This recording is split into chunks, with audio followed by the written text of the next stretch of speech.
Good morning, everyone, and welcome to the Michigan State Regional 2024 tournament presented by Motor City Darts.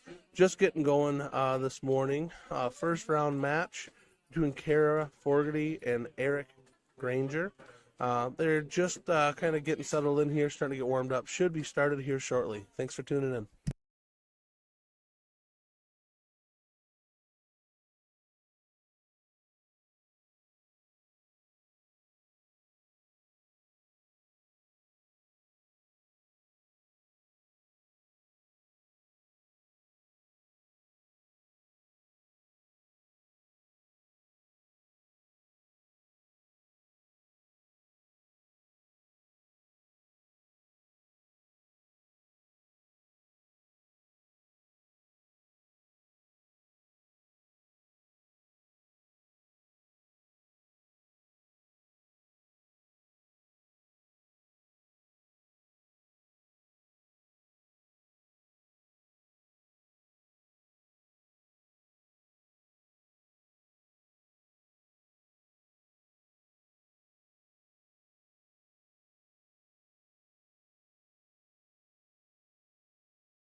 All right, so this is a level 4 match. Should be best of 3, 301. Looks like instead of flipping, they chose to diddle. Eric did come in closer, so he'll be starting. Getting ready to go right now. Bear with us here.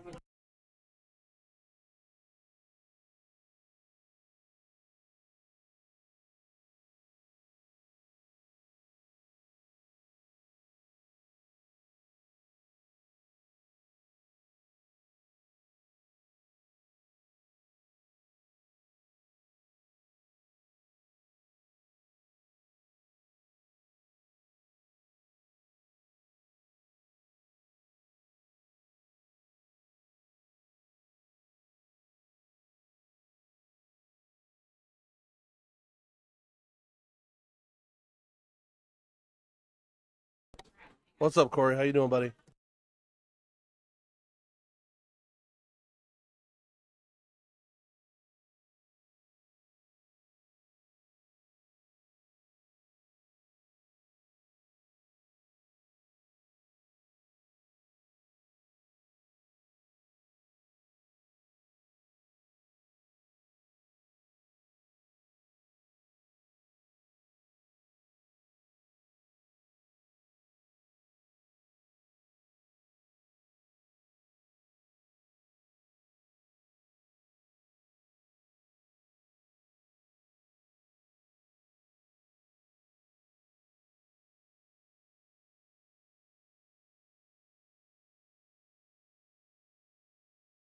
All right, getting started here. Eric to start open in, open out, full bowl. Best of 3, 301. Here we go.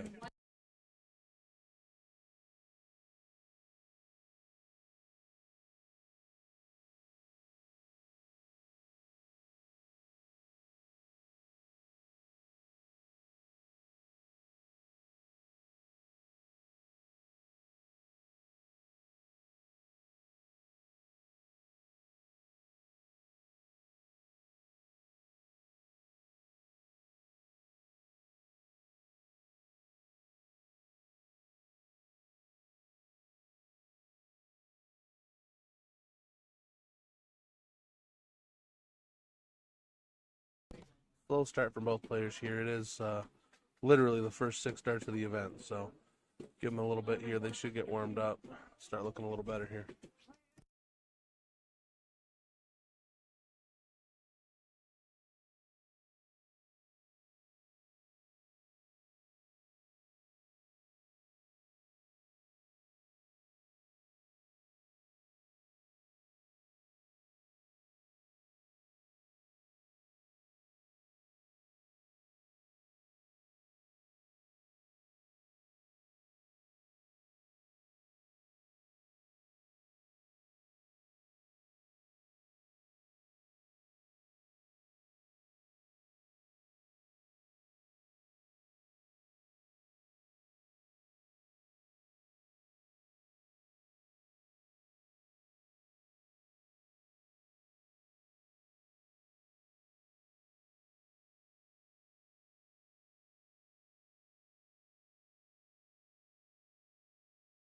Yeah, Eric not real happy with that shot.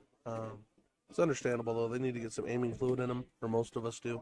Uh, Still getting loose too. There's always some tension. Big bullseye by Kara there. I feel like the bullseyes at this level and this early in the tournament are going to be gold, man. Just one or two could really change the outcome of a match.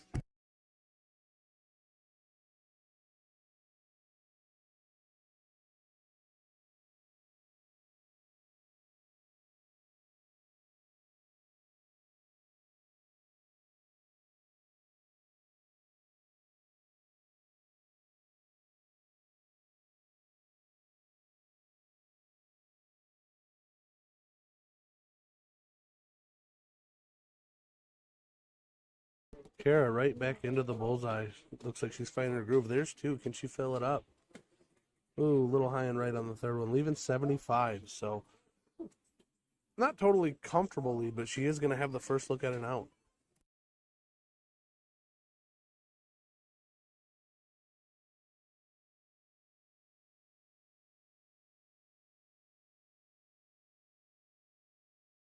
Eric just taking a step back after the first two wayward darts, trying to refocus here.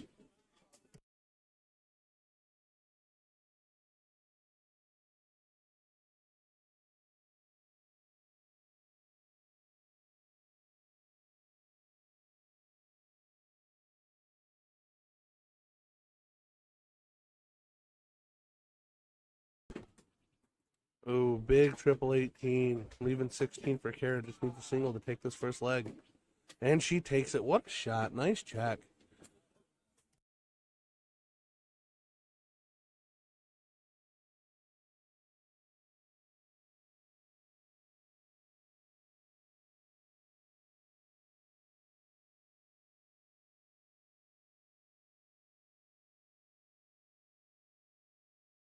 All right, Eric, to start this one off, let's see if he can get comfortable getting a groove here.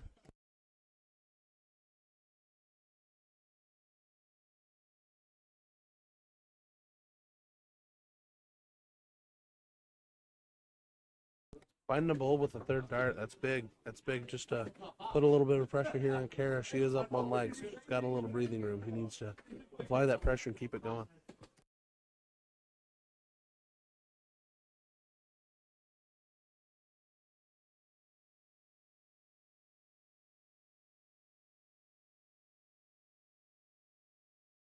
Another big triple 18. That must be her number. She is all over it. 4 18s and a 1. Good solid start to flip the pressure right back onto Eric.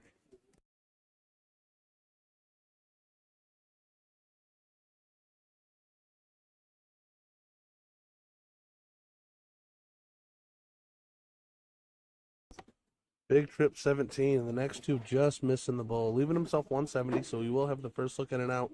It's a big one, but it's a shot.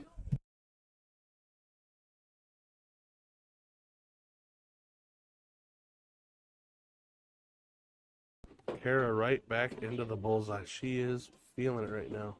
Great shot. Oh, just a little high. Nice 120 score. So the 170 is the first out shot, and 1-8 is a whole lot more comfortable. See how this goes here.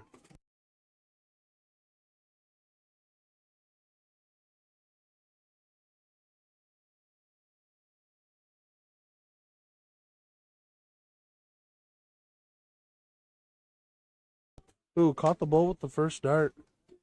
Did not go for the outshot, which I understand. If you're not real confident, you might as well knock it down as far as you can, but wasn't able to find it again.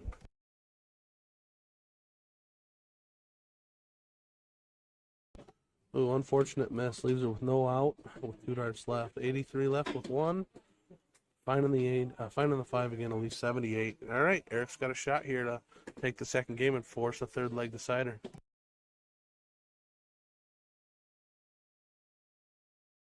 Big first dart for the bull. Does he go for the trip 19 or does he go for 7?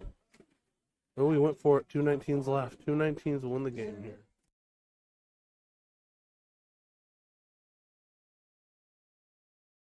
Ooh, solid shot. Leaving just a single, so Kara doesn't take a big shot here.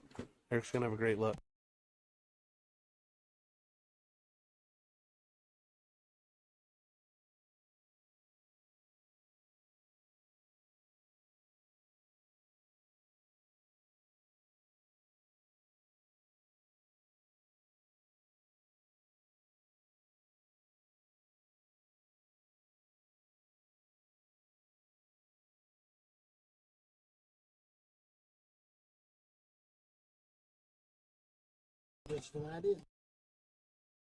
Big solid shot for Eric, forcing a third game.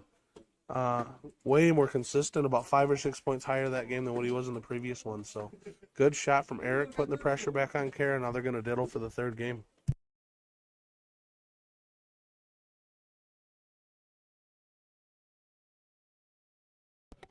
Just a little low on that diddle. Anything close, Eric should be able to get. All right, just a bit higher.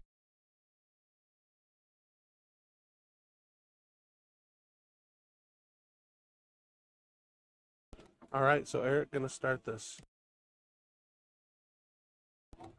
Kim, those points are amazing. I took him to the to our banquet last weekend, and everybody had a lot of fun with them. I've hit a couple 140s, almost hit. I had a few shots at 180s, but just missed them. But they're a lot of fun, man.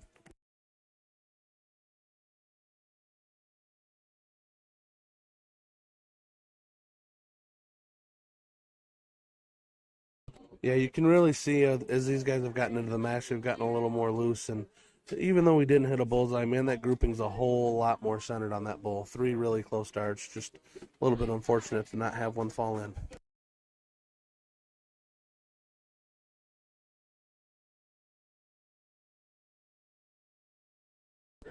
Kara firing at the 18 on that first dart, almost clips it, but does snag a double bullseye on the third dart. Big hit.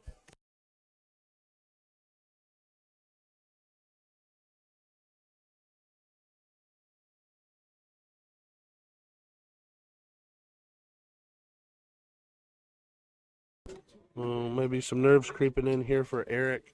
Only 30 scored. Third dart was close to the bullseye. I think he might have caught a wire.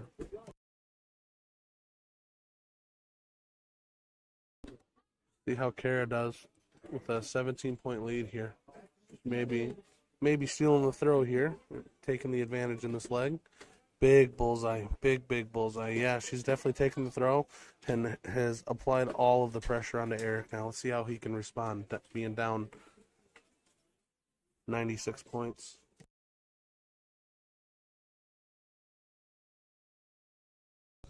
Huge first start. Big first start right into the double ball. See if you can follow it up. 15's not terrible. Leaving a 180, he will be at and out. Great third dart. That was really big. Way to flip the game on its head here. Now Kara has to come back with a good shot. It's a tough out. It is an out, but realistically, you just want to set yourself up with a good out shot for the next round and really apply the pressure to Eric.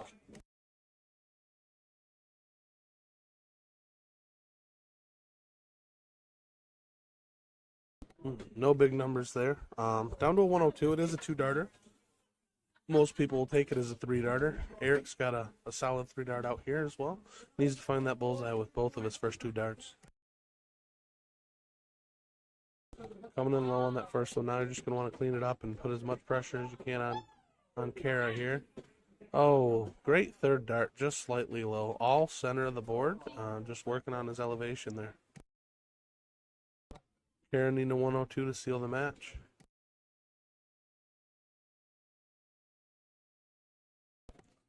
All right, slides into that 15. Ooh, with triple 19, hit the single, leaving 68. See if she goes for the bullseye of the 18 here. And went for the bull, fell into the 2. 66 left. Eric still needs a big shot here to win the game. And I think they're both kind of feeling the pressure right now. They know this is it. You hit it or you're down to the loser's bracket. Not quite sure what he was thinking there with 41 left as an out. Maybe just trying to get down and apply maximum pressure here to Kara. So she's looking at 66. Single and a bullseye wins the match here.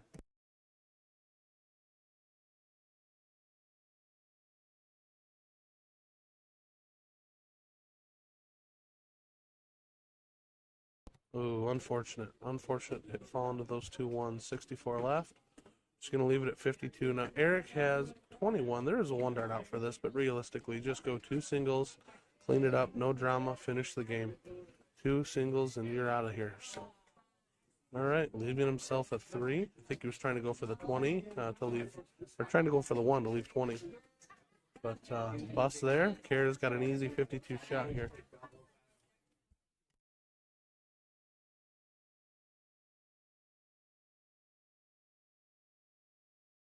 She hits the 12 to leave 40. 220s. 220s wins the match here. Oh, and she falls into the triple to bust. Eric was bailed out there. That was right on target. Let's see if he can clean this up now for the match.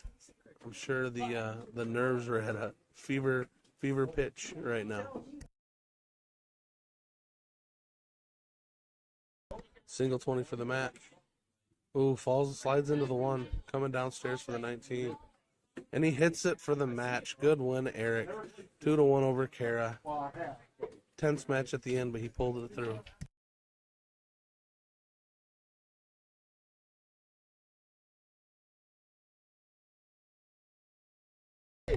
It's pretty subjective, Kim, as far as what's easy and what's difficult. It's easy when it's not game 3 and the other person's on and out for sure. It's much easier in that situation. You know, if I was to ask Eric just to go up and hit 21, not in a match, I'm pretty confident he can probably do it. But yeah, pressure and situation absolutely increases the difficulty level there.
Looks like Don started the commentary. What'd we see, Don? That was the first round level 4 match, best of 3, 301. Eric lost the first leg and came back and won the next 2. All pretty tight games. The last one was definitely pretty nervy with both players missing a couple of outshots. Eric taking it in the end. All right, yeah. Just got done playing Jeremiah Berger. He got me 2-0. He is a great shot that we have here. Hopefully we can get him on stream. he's lighting it up today. He did have some back-to-back 180s already, and it is 10:25 in the morning, so I'm sure that he's got plenty more of them. We do have some big names in here today.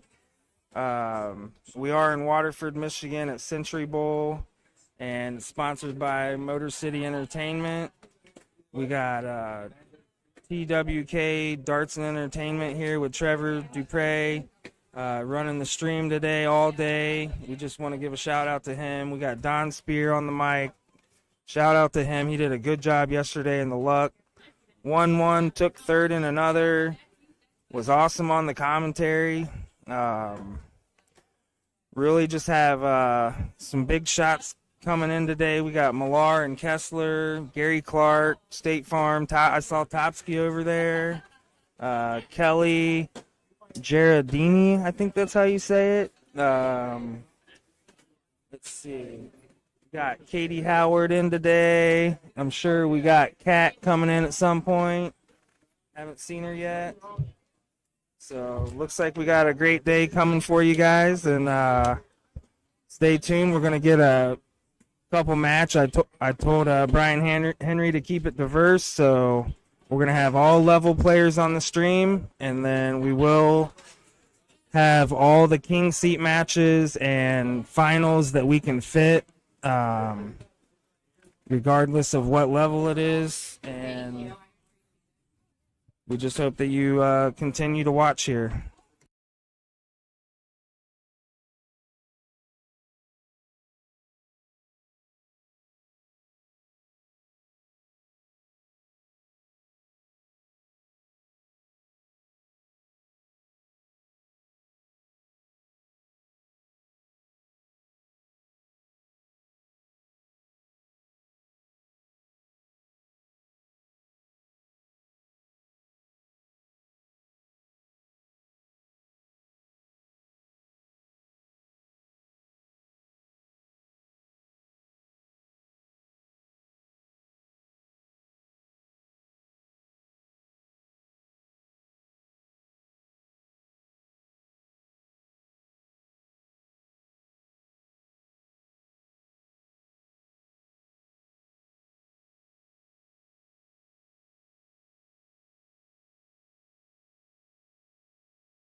And that's another ton 80.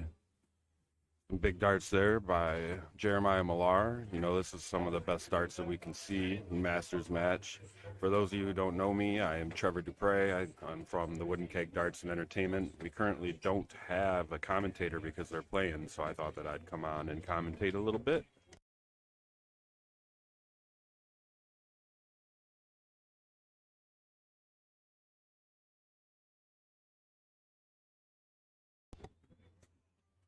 All right, good first start.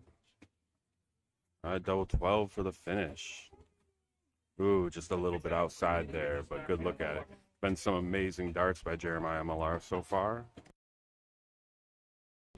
Let's see if Jay can put up some big numbers. A ton 80 here would put him within triple, put him within 60.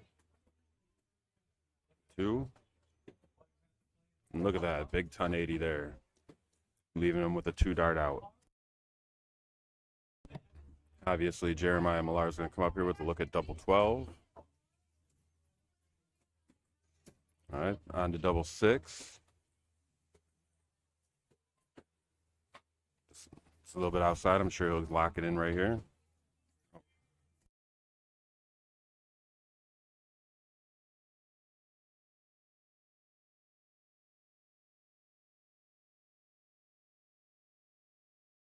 All right, guys, just getting back from my match, sitting down, settle up for this one. This should be a good match. Jason Tosky checking the 60 after Malar missed that outshot. This is a best of 5, Masters level. I believe it's double in, double out. Open in, double out. So straight up, split bull, steel tip Brian rules. Henry to the command table. Should be a great match. Settle in, guys.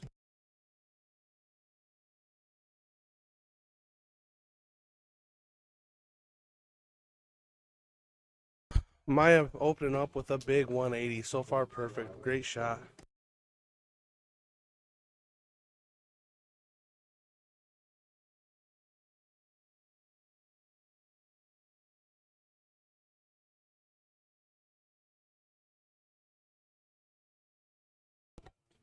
Jason with a solid 60, but when you're playing against a level of a player at the level of Jeremiah Malar, Jason knows he's going to need to come with a whole lot more than that to keep up. Solid ton, and really, when you're playing someone against at Malar's level, that's kind of the bare minimum of what's expected. You need to be hitting ton pluses every round to keep pace with them. First start right into the treble 20. Great shot. Second one right in. See if you can follow it up one more. Ooh, just off the flight into the single high. Good 140 though. 80 behind, trying to keep pace.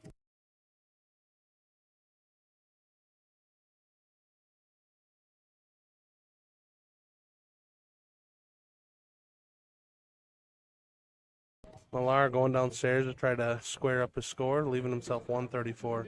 Jason really needs 140 plus here to even have a chance. First start right in the triple, and he's just followed in. Just high. See if you can pick out that left side. Ooh, solid ton, but Joe that Novak, 201 your order is will ready. not. Joe That Novak, leaves your order Jeremiah is 6 darts from 134 to go out here.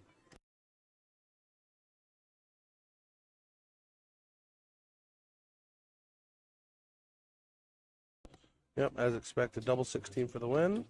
And he takes the second leg. Great 41.75 average. I think that's a 12 darter, I believe. Great shot going into game 3, all tied up at 1-1.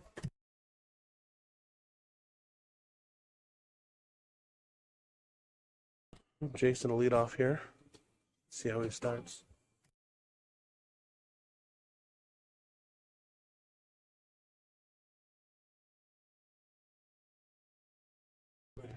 Yeah, I mean, Jason's played this level before. I don't think there's going to be a whole lot of nerves. I think he just needs to get a little more comfortable, settle in. He's played Jeremiah before multiple times, so this isn't a new thing for him. But he knows that he's got to hit right off the jump because he's not going to give him any room to breathe, as we see here. Filling it up with the first 3 darts, maximum 180.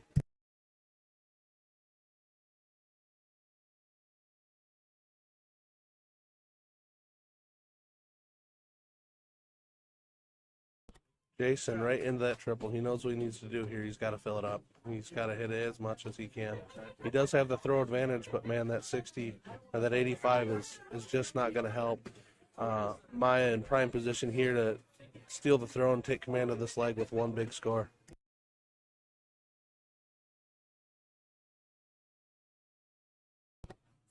First two right on the wire. Third on the wire as well. A little bit of a let-off here for Jason. If he can come in with a big score, he may be able to wrestle control back of this leg, but it's got to be a 140 plus.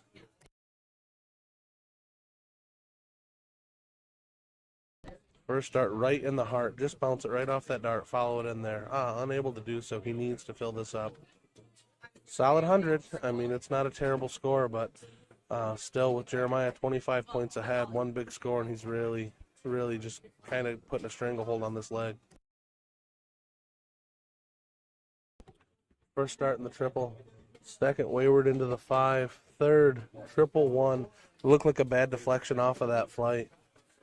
Little unfortunate. Jason will take every chance he can get here now, though. He's down by 93, so definitely he needs 140 plus to really apply any pressure at this point.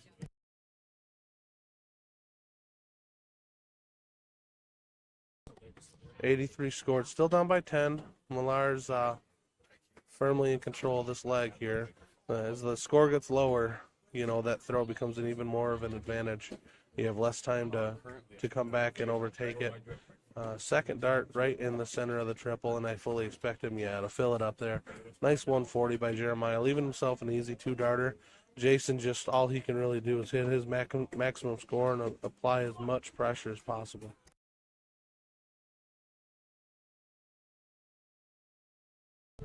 Just a little wayward. One hole out into the triple 1. Second dart, good adjustment. Funds the triple 20.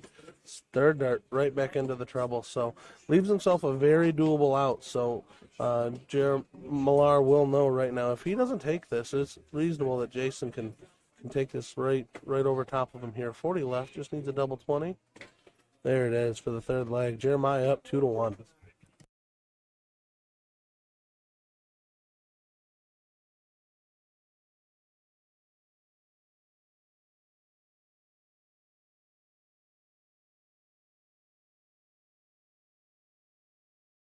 All right, after winning the first leg, Jason has lost the next two, and he knows he needs to have a solid start here. Great first start, great second start. This is what he needs. Just try to apply pressure and just keep going. 140 solid, very good start. Pressure applied. Let's see how Maya will respond here.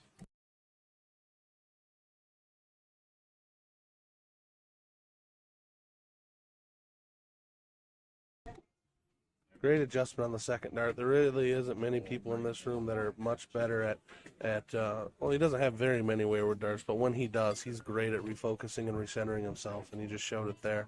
Only 85 scored. Big shot here. Jason can really keep that pressure on.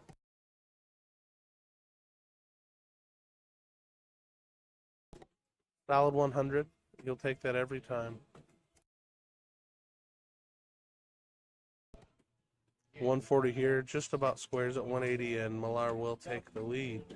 First start wayward into that 5 again, but look at that adjustment right back into the triple 20. And third dart, another bad deflection into the 1. It's costing him right now. He's got a couple that have bounced off the previous dart, but I mean, that starts, and you got to play around that sometimes.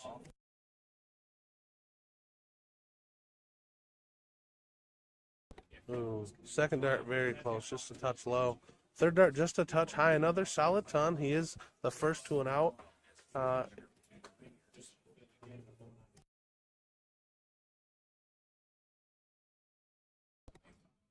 Malar's really focused right now. You can see it. Another bad deflection into the 1. He's just a little wayward. Nice 121, but sitting at 215. Jason will have 6 darts here from 161.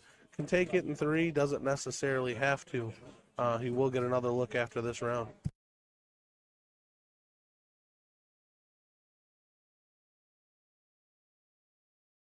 Oh, those first 2 darts are well-thrown darts, but just heartbreakers. Ending with the 66. Still a very doable 95, but Maya can definitely apply maximum pressure here and really put that 95 under a stressful shot. Another 60 here would leave him 80. Great. Should be going trip 18, double tops here.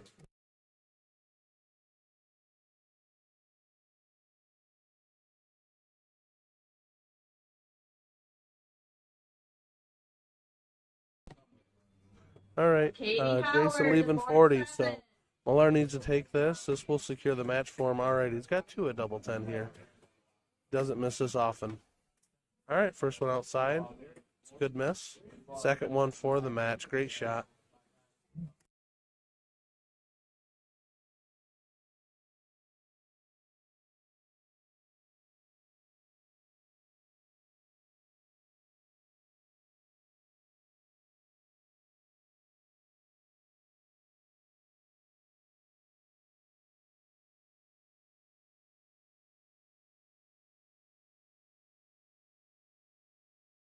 Yeah, that's only a race to 3, not 5.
Looks like we got Gordon and Mike coming up here on the stream board. Gordon and Mark coming up here for game and streaming. 414.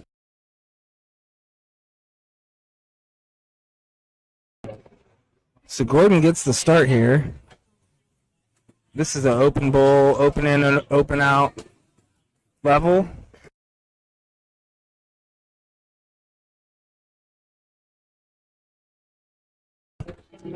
This is level 2 here at the 2024 Regionals Dart Tournament.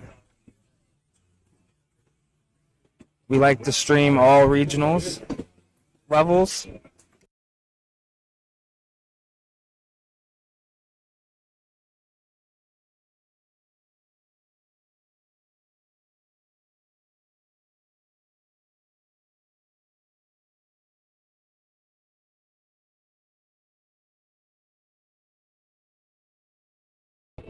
Gonna need a big round here from Mark.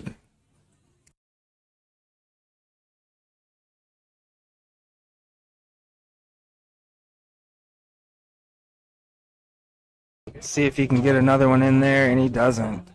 All right, so now Gordon can hit a low ton or a hat trick, and he pulls way ahead here.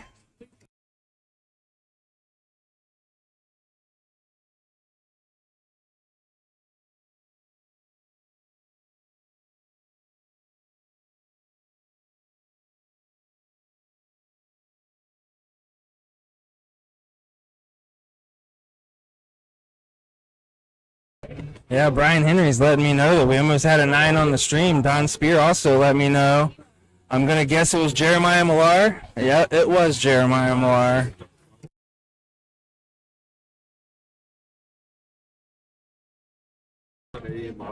So Gordon's quite a bit ahead here. Looks like Mark's going to have to come up here and give these bullseyes a shot.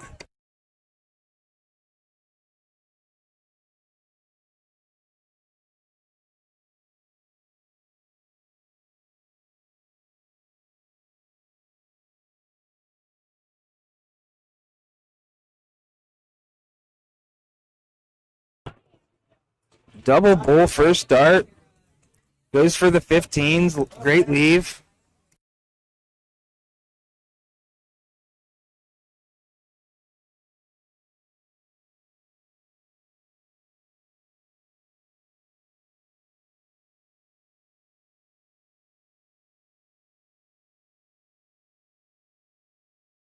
All right, Gordon here on the 90. 87, trip 19. 18 for the bull. Nope.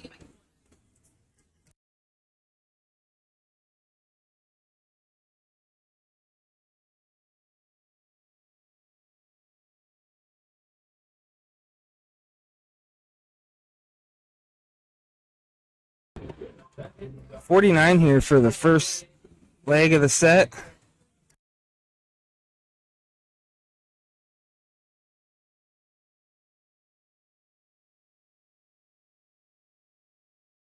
Great shot from Gordon.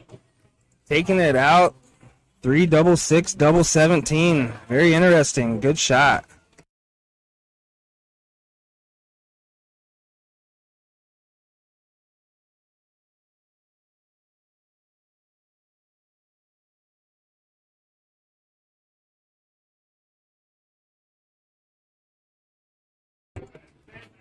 Great opening from Mark. He really has turned it around here, ready to come at him this game. Gets the start. Gordon's going to have to break his throw. And he answers back. Good shot, Gordon.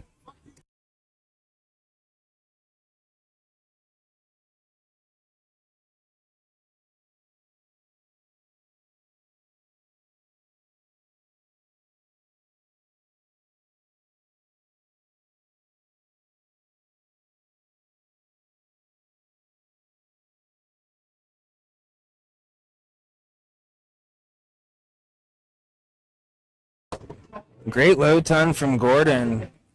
Mark's trying to make this a game, and he's been shooting great all game.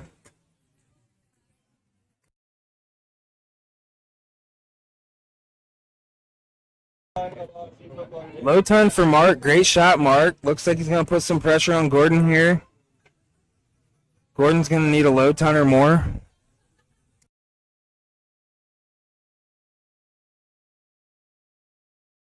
And he hits it. It's a 107.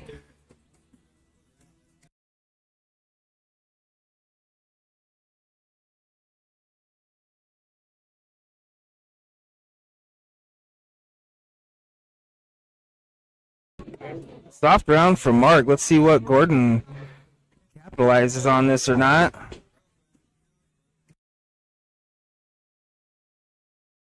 And he does, leaving himself 15 bull for the win.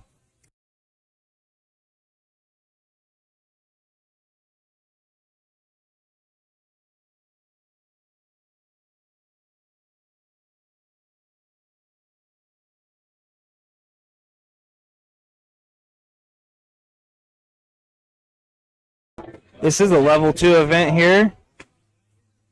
Open in, open out, hits the 5 for the win. Great shot, Gordon.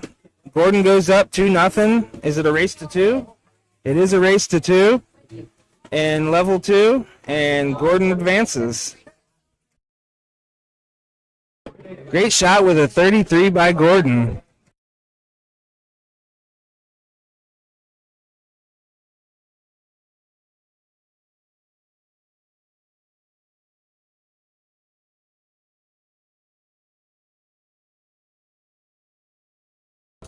So a great shot by Gordon to win that match in level 2 here at Waterford, Michigan at the 2024 Regional Dart Event.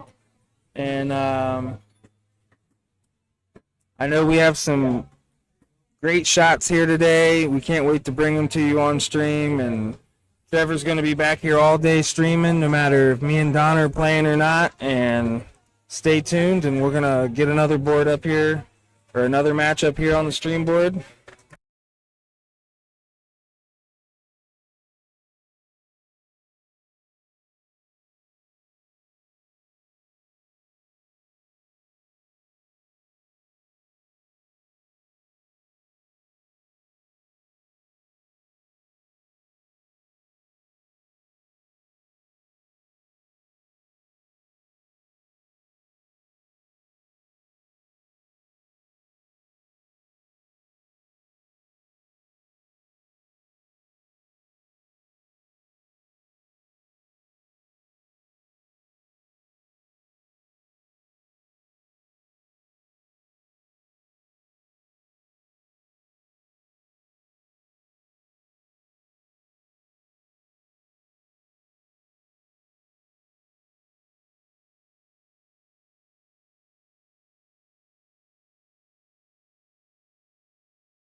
Hey guys, we're still here, man. Waiting on our next match. I think we're gonna have a Masters levels match coming up. We're trying to get that going. Hang tight, just a couple minutes.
All right, got a level 2 match coming up, guys, between Lucas Verway and Mike Jeris.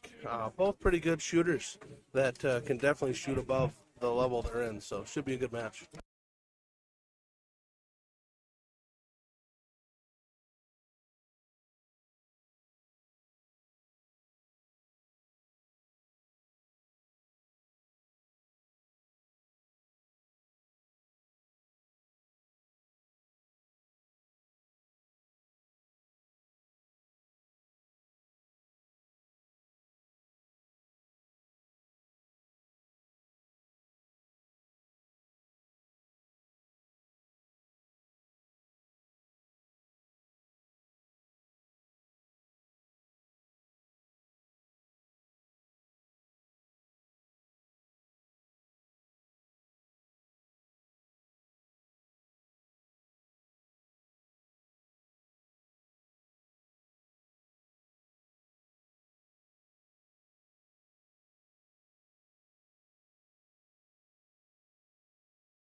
Believe it or not, Renee, I've already messaged him to make sure he's in here on the stream. I can't imagine he'll miss it.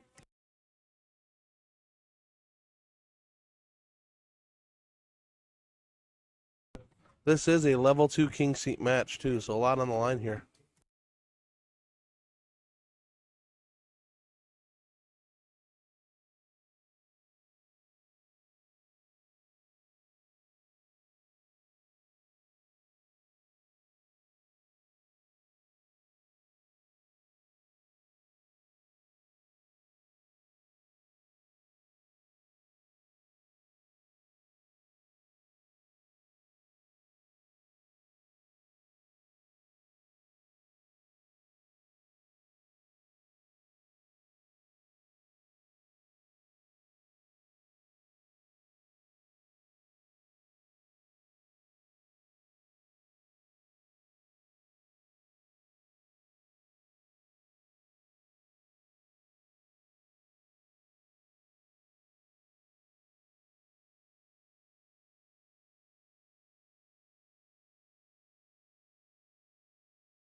That was Jeris dart. Looks a few darts outside of the bowl here. See what Lucas can do. Oh, looks like he got him by 1 or 2 holes. All right, best of 3, 501 for the king seat. Let's go.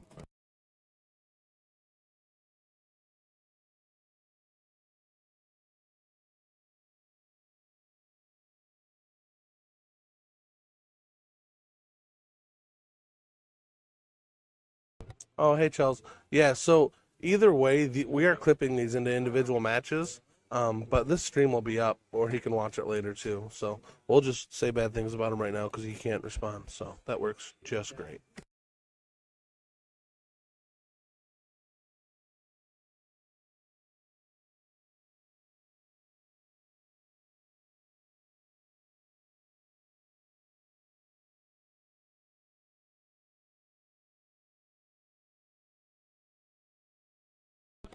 All right, Lucas to start here. Big 50 bull, open in, open out, level 2 king seat match.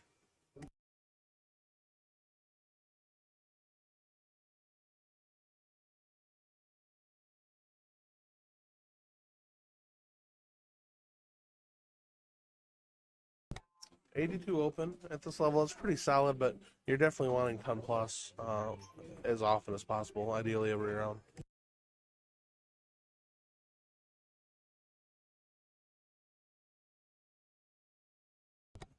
Mike's really stepped it up in the last year or so. I know he won a couple regional titles, I believe regional titles, but yeah, his game has really improved in the last 12 months.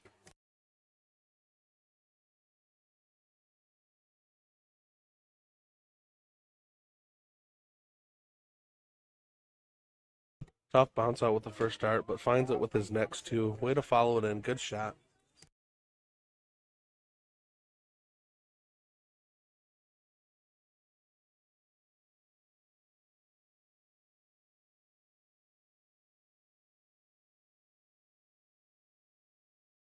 Good adjustment with the second dart to bring it back in. Follows it up with another one. Solid ton. Steady tons all the way through so far for Mike. Let's see if Lucas can put a big score in there and flip some pressure on him.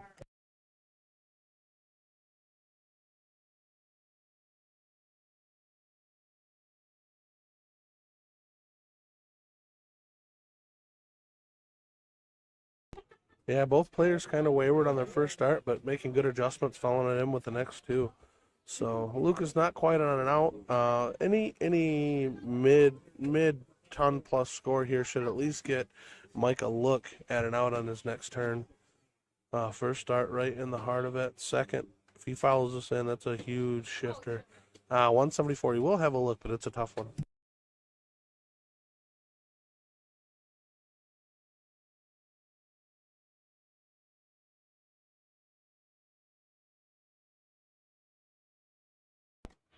Lucas, first two in, trying to apply maximum pressure. And he hits the high ton to leave a simple double 14. Quite the celebration. He's into it now. There's no better answer than for Mike to check this right now, but it is a tough ask. Let's see what he can do here.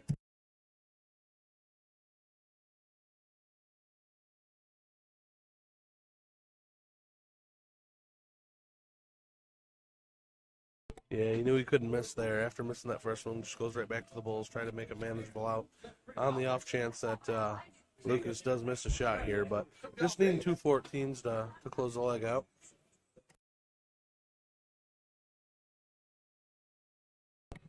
Ooh, risky going outside on the first one.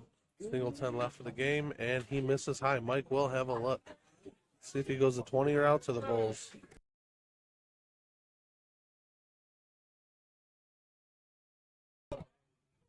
Yeah, Chelsea, it echoed a bit. I think everyone heard it, but that's all right. It was a big shot. It was great timing.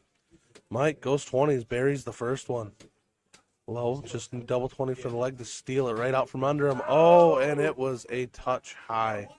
Man, that was right there. Good luck.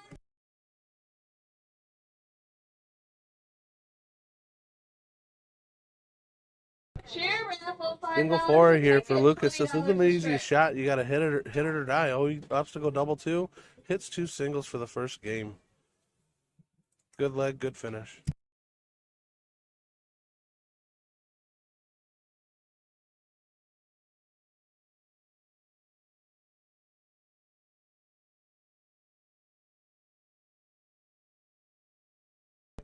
$20 is in fact $20, Lucas. Great shot. Way to start the match here. Mike just one hole out on the bullseye. Finds it with his second. See if he can follow it with his third. He does for a solid ton.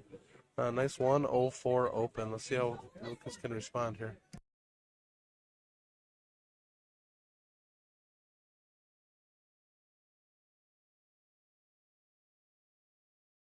Right into the double, right off the start. Second dart's wayward.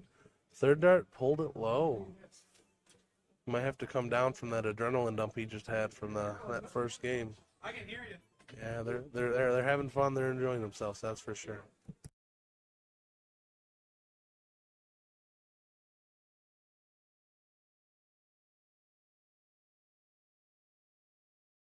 Ooh, tough third dart. I think it was pretty close. Only 69 there, but we've got a 95-point lead, so Lucas is going to have to stuff a couple in there just to catch up to him.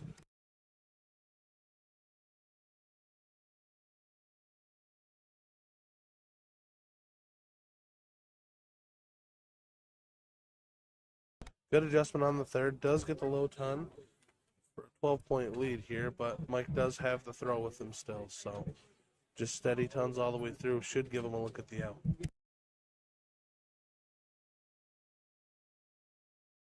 Pretty consistent. First start right in the heart of it. Second one still there. See if you can follow it with a third. Ooh, just a little light. Comes up short.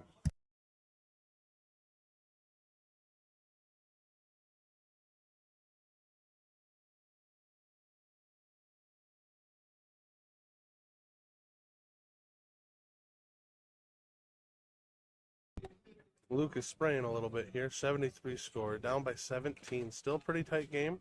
Mike's still on the idea. Just keep throwing low tons. Nice low ton will give you a reasonable out here. Hat trick would be amazing.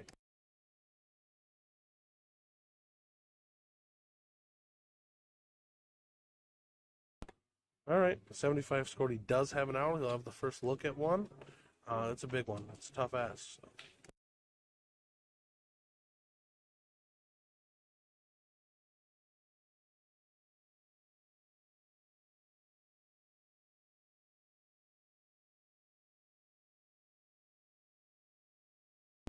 Oh, Lucas, bad math. Leaves a 166, which is not an out. So from here, Mike is going to have 6 darts from 151 to take the second game and force a third leg decider.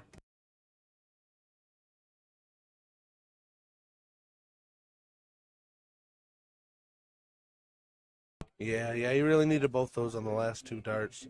Leave himself a reasonable out here. He knows he's going to get a look at it. Lucas, really the best he can do at this point is just pressure it as much as possible.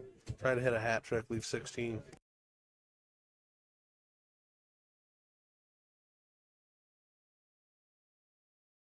Oh, 3 wayward darts. Gives Mike a pretty decent look and not a ton of pressure. Lucas would have wanted a lot more there.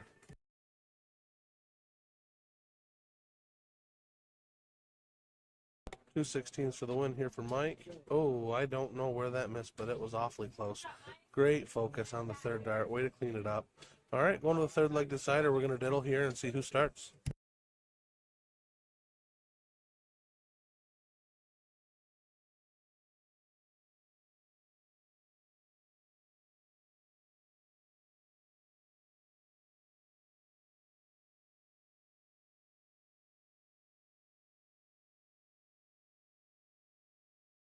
Just catching the bullseye with the first dart.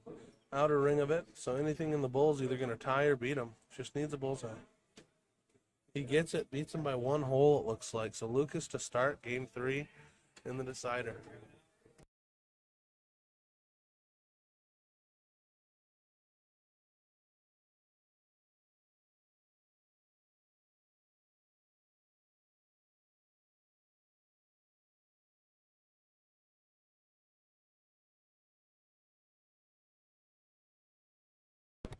These guys are really enjoying this match here. The banter's pretty hilarious.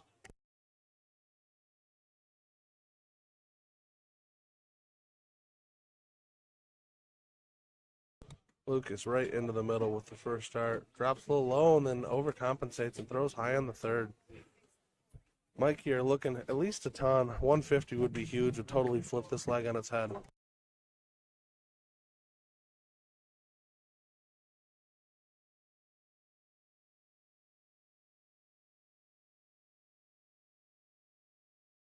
Yeah, he's definitely wanting more than that. He'll be disappointed with that round. He knows it's a big game.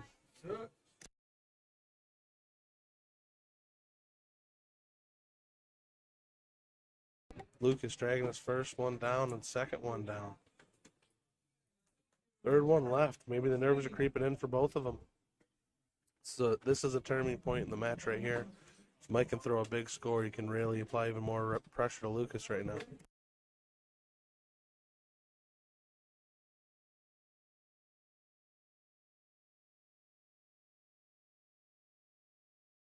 Oh, 3 big numbers.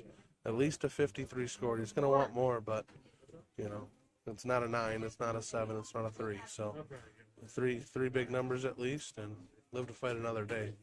Lucas still kind of spraying here. I think he's getting a little quick in his throw. Just find the next two, though. Nice low ton.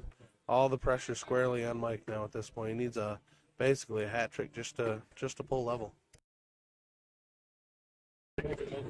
Yeah, I know Mike, and he's not going to hit a hat trick. He's going to go for the high ton. Oh, he does go for the hat trick. Yeah, at this point in the tournament, you're sitting king seat. You're playing for king seat. This is the third leg, the deciding leg. Man, you want to pile as many points in as you can, and statistically, you're going to score more throwing at those bullseyes. You're absolutely correct, Don, but I play with this man in league, and I know. But, he did prove me wrong. He's trying to get all the points he can get. Solid ton plus here is going to pull him back even again and make it real choppy here in this leg. Great first start, right in the heart of it. Follow it in. Now, see, this is where you apply that pressure. You hit one more. Huge shot. Huge shot. It's a tough 9 mark out, but the pressure's now on Lucas, and he knows it. You can see with that deep breath, he's feeling it right now. He knows how important these next 3 darts are. Yeah, it looks like Mike's been shooting great. He also does a whole lot for the dart community around here. What do you know about that? Yeah, Mike's a great guy. He's a real good personal friend of mine, and I don't know how he finds the time in the day to do what he does. He's the president of the Genesee Greater Flint Dart Association. Does lots of work with that. He also helps a lot with Motor City and runs a ton of leagues and tournaments out of Goodrich. Yeah, I know he plays steel tip too. I think he's out of the Moose 4-man. Yeah, I play with him in that league. He's on. We're on the same team. We do play out of the Moose on Monday nights. Good shot by Lucas to pull it even. Now, who's going to take the 90 out? That's what it really comes down to. Yeah, curious if he's going to go trip 18 here on his first start. Trip 20 to leave 2 17s. One fat single. And he hits it to hold king seat. What a great shot. Down early in the leg. Great consistent darts. Big hat trick to kind of flip the game on its head, put some pressure on Lucas, and it pays off. Hey, I tell you what, Lucas can come back from that loser bracket. He's just got to keep going and try to, keep his head up after that loss, and he seems to be a pretty good shot. Yeah, Lucas is a good, consistent shooter. I don't anticipate him not coming back, so the worst he can do, he was in the king seat match. He's already playing for third or second at this point, so take a breath, compose yourself, and get ready for the next one.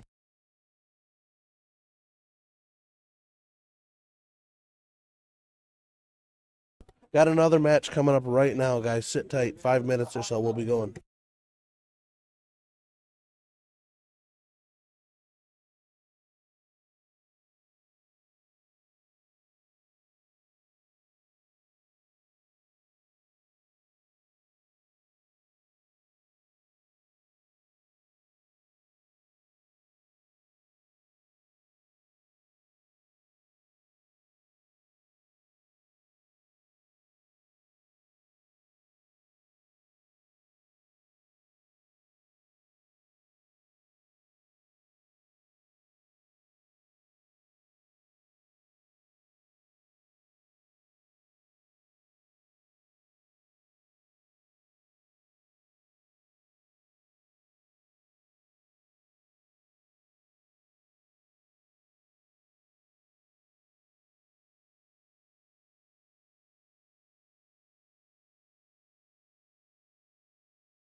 Welcome back, sports fans from around the world.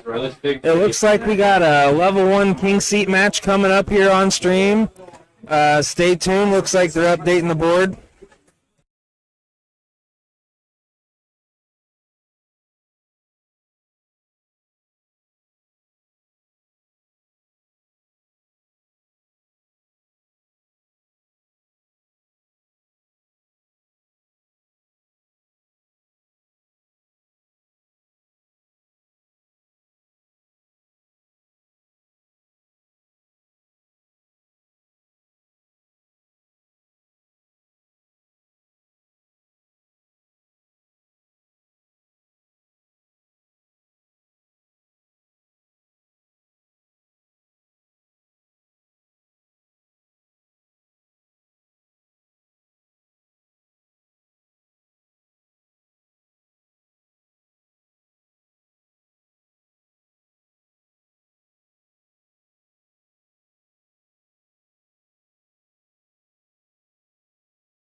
All right, so we got the coin flip of the king seat of the level 1 here at the 2024 regional dart tournament. Looks like we got Wayne and I believe John.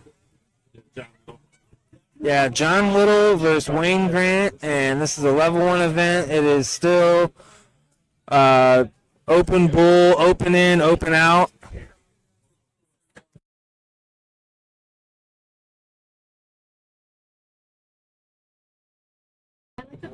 Looks like we got John coming up for a diddle.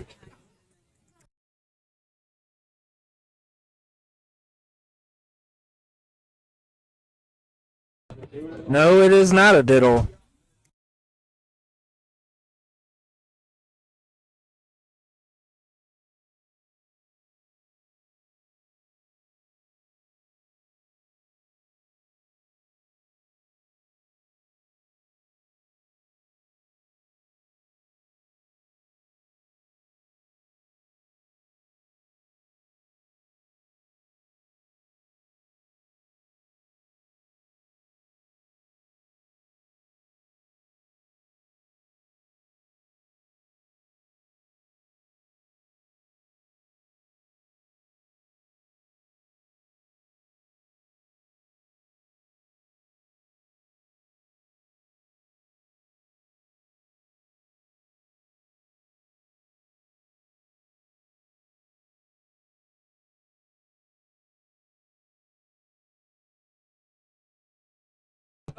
So I guess Wayne's from Cadillac here, and I know John is shooting for Motor City Entertainment. Jeff.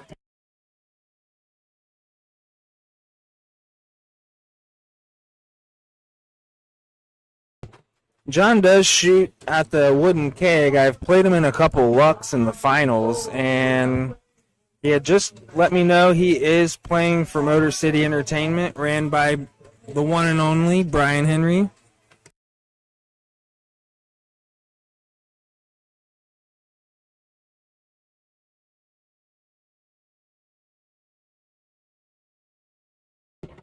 Looks like John won the diddle, and we'll be going first. It is 501 cricket choice.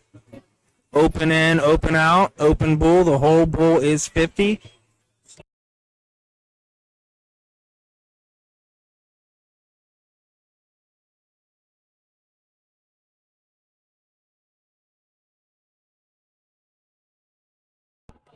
So a great shot from John, opening up with a low ton.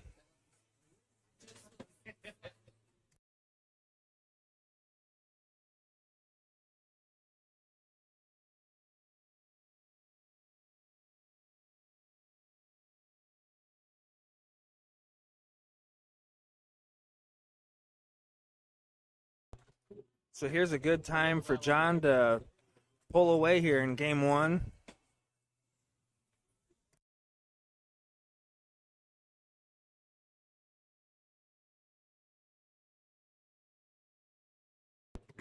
Opens with a big double bull, followed with a miss.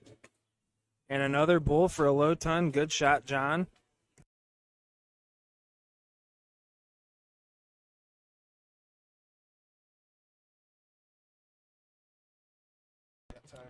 All right, we got Don Spear joining us here for the level 1 king seat here at the 2024 Regional Dart Tournament, sponsored by Motor City Entertainment. Don, how's it going out there? Going okay, man. It's a tough room. I played Wayne in the first round, maybe the second round, and he is throwing great darts, and I've heard about some amazing shots coming from John as well, so it should be a great match. Yeah, John is definitely familiar with the low ton.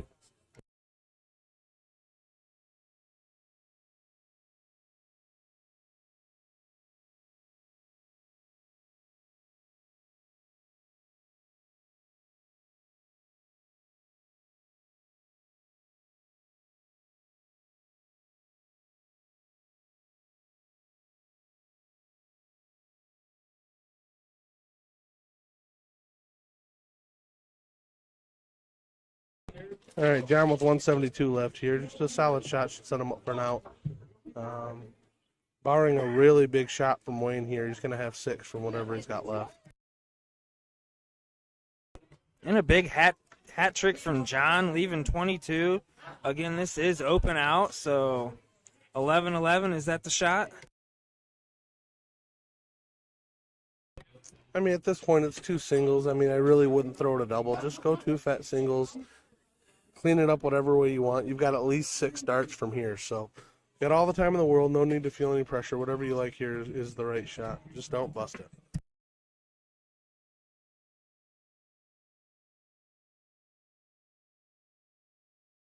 I like that shot. It looks like he did go toward the double, making sure if he did miss it to miss inside, but that second one deflected off that first flight and a little unlucky for him. But luckily for him, he's going to have at least 3 more here, so.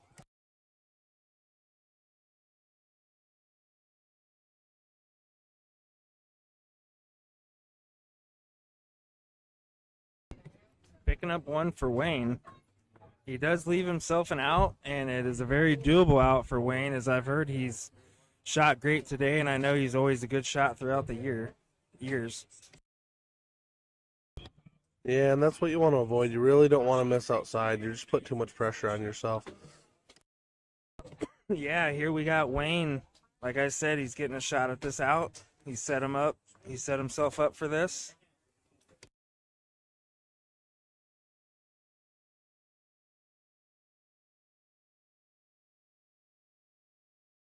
First dart in, needs one more. All right, he does have 1 dart at the leg. And he goes triple 12 instead of double 18 and takes the leg. What a shot. Not what I was expecting, but hey, it hits, and that's 1 on the board. I am absolutely speechless, Don. Would you ever do that? Not a chance. Not a chance I'm throwing at that. I mean, I may throw at the inside wire of the 18, but I am never, ever throwing at that triple 12.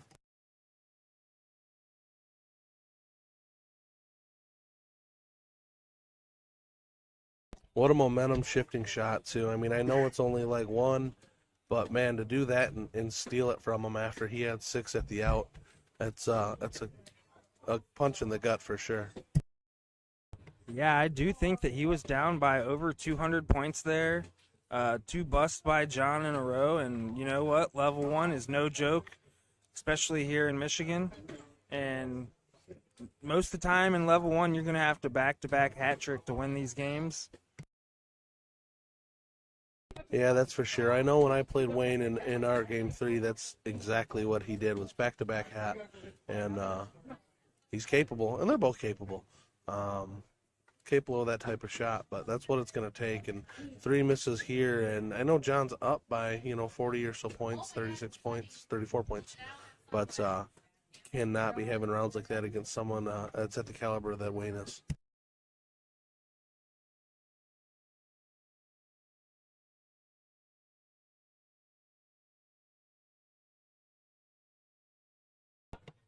And he takes a small lead, giving John a chance here to pull away at least maybe by 100 or so.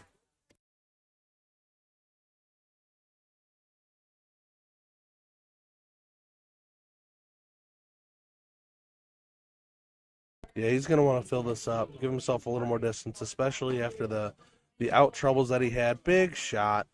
Big shot. Give him a little bit of breathing room. The only thing that really hurts him here is if Wayne comes back with another hat trick to follow him. But for this, you should be able to set up a fairly reasonable out shot.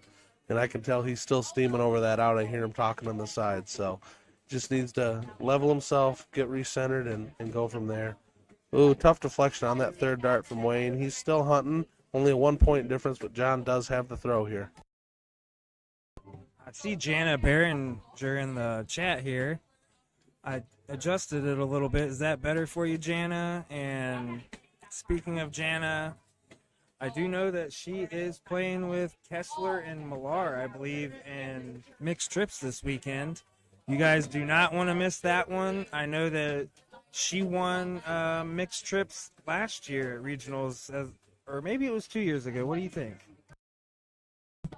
I don't know what year it was that she won it, but man, if you're probably going to need a calculator to add up all the first place titles between those 3 players. What a team. So 167 for John. Let's see how he goes about this.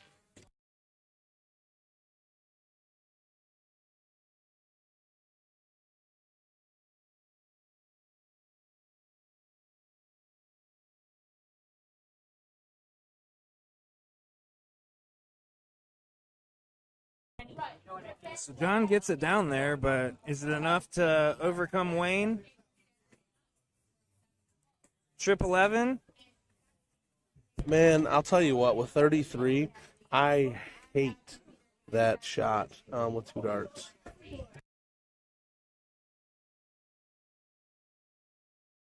Yeah, with 33 and 2 darts, there's no reason, especially with the match on the line, to be going at triple 11. Just go 2 singles of whatever you like that's going to equal 33. With 3 darts, I don't mind it so much because you can still go single, but you have got to give yourself the best opportunity. Yeah, and John going not 9 bullseyes, also very surprising there.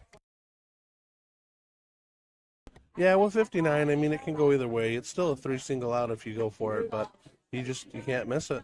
And tough dart here. Wayne takes it to take the king seat match. 2 straight. Great shot from Wayne. I know Wayne is from up north. I heard my wife told me the Cadillac area, Don. Is that correct? Yeah, I do believe so. Yeah, he's one of the northern guys. Plays with a lot of the Midland players and Mount Pleasant guys. So. Yeah, I know he's really good buddies with one of my buddies, Jim Allen, and I know Wayne is always at regionals, and we always are real happy to see him here at regionals, and we're glad that we got him on stream here at the 2024 Regional Dart Tournament in Waterford, Michigan, and we're at the Century Bowl, sponsored by Motor City Entertainment. We got TWK Darts and Entertainment here giving you all this stream action. He's Trevor, and he is back here all day. He's not playing any events, so he's going to be able to give you live streams all day. We are going to have all the king seats and finals. Speaking of, we have a king seat coming up here, level 1. Yeah, this is actually a Masters match, and this is a banger. Gary Clark versus Jeremiah Malar for the king seat. Should be coming up here in just a few minutes, folks. You don't want to miss this one. Hang around. Yeah, Masters event coming up, King Seat. So I believe that will be race to 3. And it'll be split bull, open in, double out. Okay, so Jeremiah Malar just confirmed that it is a race to 4.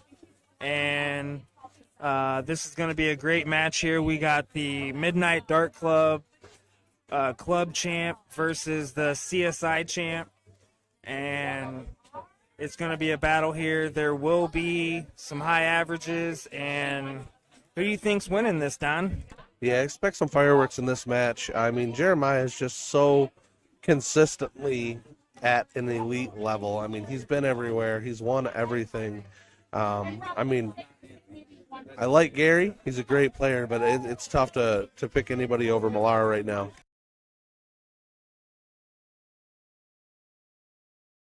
Yeah, it is tough to pick against Malar. Puts a lot of time into this, and his darts show it. The longer format is for the better shooter. I am not counting out Gary, though. I just recently played Gary at the Midnight Dart Club. He tore me up, and I just recently played with Jeremiah Malar, and, you know, he is a different animal. Yeah, I've played some matches against Jeremiah, and he's sometimes not outwardly so, but he's an intense player, and when you're playing him, you definitely feel it. It's a lot of fun to play against him, and it's great experience. But, yeah, it's a different thing when you step in the ring with that guy.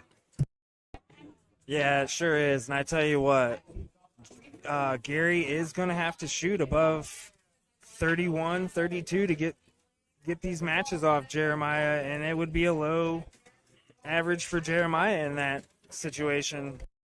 Yeah, if he's throwing first, he might be able to get away with like a 15 darter, which would be 100 or 100 average, 33 per dart. If he's against the throw, he's probably going to have to get it in 12 if he really wants to break Jeremiah's throw. And that's with Maya probably missing it out. He's just that consistent. I don't see him taking over 15 almost ever, and he's often going to go out in 12. So you really got to be on your game here. Yeah, I saw the button pusher out there. Do you think that Brian Henry's going to push the button? He might set the match up, but other than that, there's really no buttons to be pushed. So he'll definitely be over there watching. This is going to be a great match. Expect fireworks here, guys. I think the button pusher's going out there to push the button.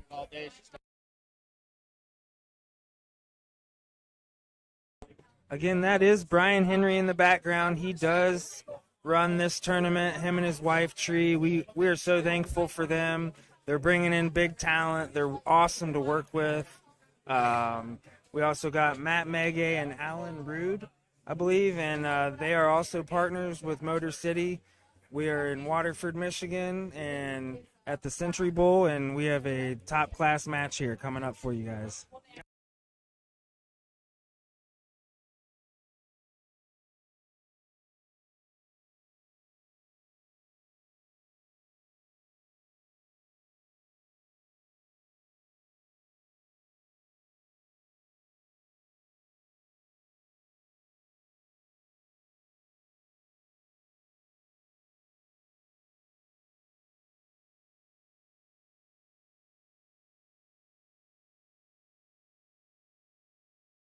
So again, this is a race to 4. It is open in, split bull, double out.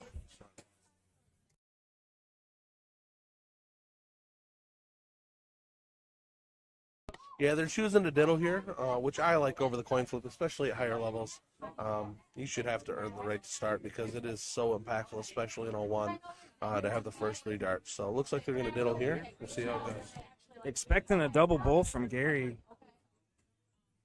Little high. Yeah, uncharacteristic miss there. It's a good blocker, but Jeremiah's more experienced enough to know how to get around that, and he does, right into the bullseye. All right, so Jeremiah to start. Race to 4. Open in. Split bull, double out. Let's see what we got going on here.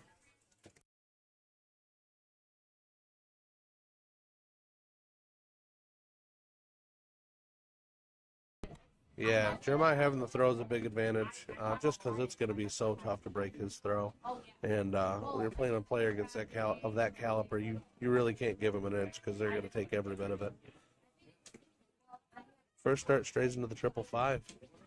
Second dart in the 555. Let's see here. Wow. Week open for Jeremiah, and Gary's got to love seeing this, and he has to jump all over this. This is the time if he's going to break the throw. He's got to hit here.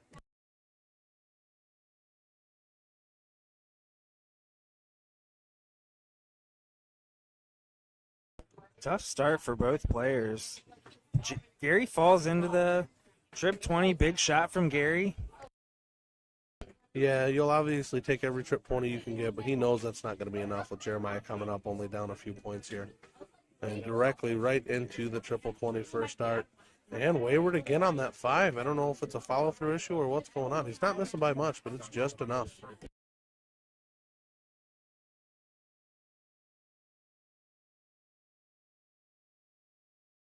Here's Gary stepping on the gas. This is exactly what he needs. One more in there.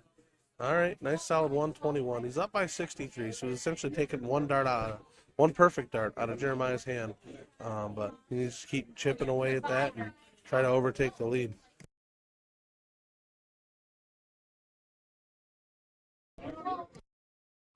Great switch from Jeremiah. He is very good at that trip 19. Gary knows those really aren't great shots from Jeremiah, and if he can jump on it here, he can really put a lot of pressure on. Great first dart, great second dart. It did miss score. So he's going to go up there and fix that. I hate to see that after two triples because it really just interrupts your rhythm. Luckily, it stuck and it didn't bounce out, so he is able to fix the score. Hopefully, he can refocus on this third one and bury that and really put some pressure on Jeremiah here. Yeah, Gary, don't rush his shot. Something like that does not affect a master player like Gary, and he'll show you.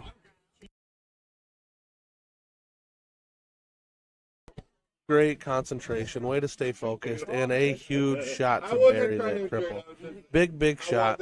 All the pressure's on Malar now. All he can do is put as many points in just to try to pressure Gary's 130 out, which is no gimme by any means.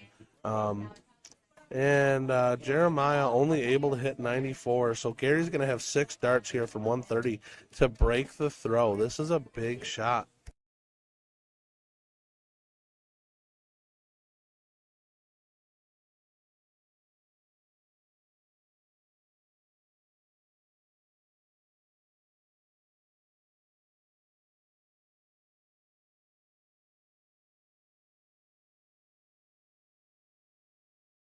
Gary with the 90 here. I see him taking it out. What do you think, Don? Well, he's only got 1 dart left, so I don't think he can take 90 out, but he set it up great. He knows he's going to have 3 more darts. Just after the first 2 misses, just square it up, make it even, give himself 3 darts at a double for the win. Jeremiah here is going to try to just pile in a big score here, try to pressure it. And, man, back into that 555. So 87 left. Gary needs 1 dart in that double 18. I don't see him missing this. You can see how important this round is to him. He can feel the pressure. He knows if he misses this, he's probably not getting another look. So taking an extra second just to focus into the double one. So 34 left. He's got 74. He can either choose to go straight at it, or he may throw at the 2 to leave himself double 16, which is a much more familiar double. I like going right at it in this situation because you're not probably getting another look, and that's the danger. So hits a 17, leaves himself out, squares it up to 16. Now Jeremiah is really, he's probably going trip 17 here to leave double 18, but he hits this more than he misses it. So 70 left, triple 20, and leaves double 5. And he checks it. Yeah, absolutely. This is what Jeremiah is known for. You give him an inch, he's going to take a mile. So Gary's going to be a little disappointed, but the only consolation to that is the fact that Jeremiah did throw first. He would have had a chance to break the throw, which you obviously want.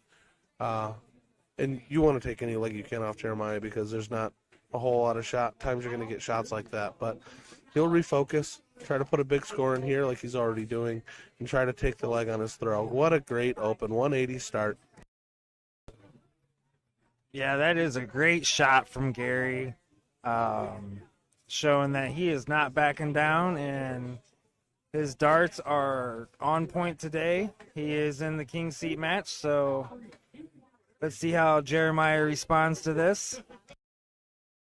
Jeremiah's had a little trouble staying straight today. Lots of trip 5s and trip 1s. Also, always lots of triple 20s. Let's see if he can stay straight here and even the score. And he falls into that triple 1 again, man. And it's there. It's just a little deflection and a little bit unlucky, but Gary needs to jump on this here.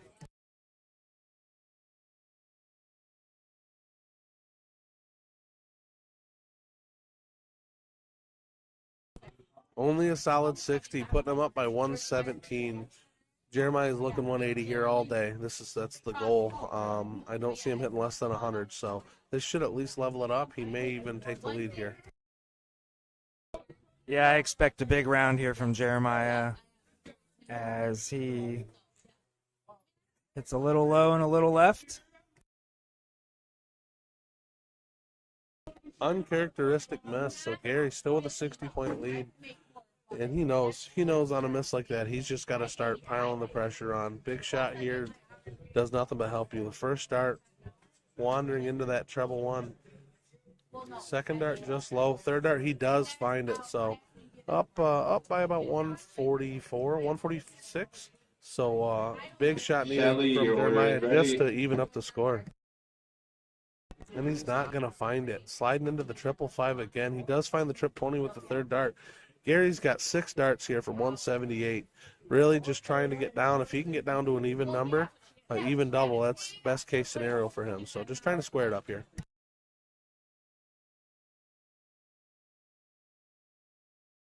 Yeah, really proven why he is the club champ at the Midnight Dart Club. If everybody doesn't know who the Midnight Dart Club is, you can look him up on Facebook and YouTube and give them a like and a follow. All these guys play out there, all the masters, and here we are, Jeremiah looking at 248. Yeah, Gary left himself at 95. It is missable.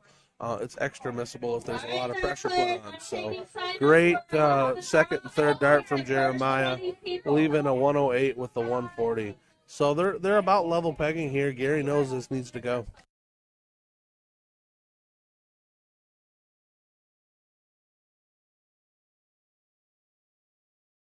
Yeah, Gary needs to hit this here and not let Jeremiah break his throw.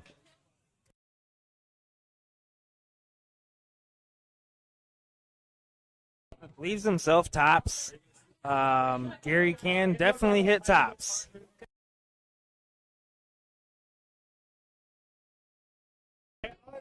Does still have an out, triple 17 here. All right, he's got to look at the bullseye. 1 dart for the win. Oh, missed it by a few holes, but a good look at it. So Gary left on 40. Do or die time here because I don't see Jeremiah missing this 25 here. I do see Gary hitting this. He's taking his time.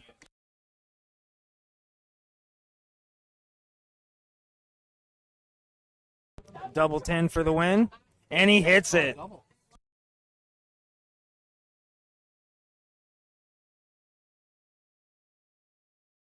So great shot by Gary, throwing a 29. I'm not sure what Jeremiah shot there, but it was enough to take it. And let's see if Jeremiah can hold his throw here. Starts off with a strong trip 20. 6 mark. 7 mark on the 20 start. Low ton, let's go. Yeah, job done from Gary. Just hold your throw, move on to the next, and try to hit a big shot here and apply some pressure. Big 140 from Jeremiah. That's what you're looking for. 140s and 180s, especially in the soft tip game. That's what's going to get you there. So Jeremiah staying steady. And Gary, big answer with the 140, even game, playing a game of 361 here. Yeah, Gary really showing how he's a veteran of the game, being able to answer Jeremiah. And Maya comes away with 100 there. What do you think, Don? Yeah, at this point, I mean, that's kind of the minimum acceptable score. Like, they're okay with it. They don't love it, but they definitely want at least 100. For everybody watching, man, if you want to get better, just watch Jeremiah. We'll talk about it when he comes back up to throw, but when he's throwing, man, it's just a statue. There's no head movement. There's no shoulder movement. There's maybe a little bit of a leg kick, but that's pretty much it. I mean, he's rock solid, and if there's somebody you want to emulate, man, take a look at this guy.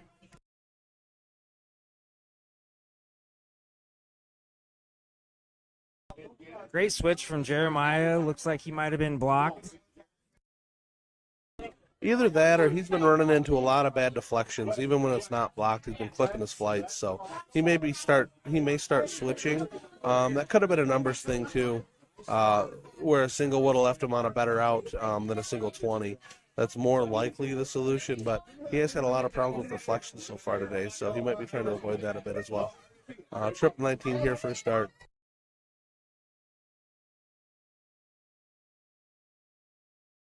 Yeah, Double 12 shot for the win here. And he hits it. Great shot by Jeremiah Malar, throwing a 41.75 average. Gary had to at least shoot something in the 30s. Yep, he did shoot a 30. Yeah, big 129 check. I mean, when people are checking out big numbers like that, all you can do is shake their hand and get ready for the next game. That's why we're playing a race to 4. These guys, sometimes you're just not even in touch and they're taking the game out. So when you're throwing first, it is imperative that you take advantage of that throw. Don't even let your opponent have a shot here. Yeah, again, it is 2-1 right now, Jeremiah, and it is a race to 4. It is open in, split bull, double out.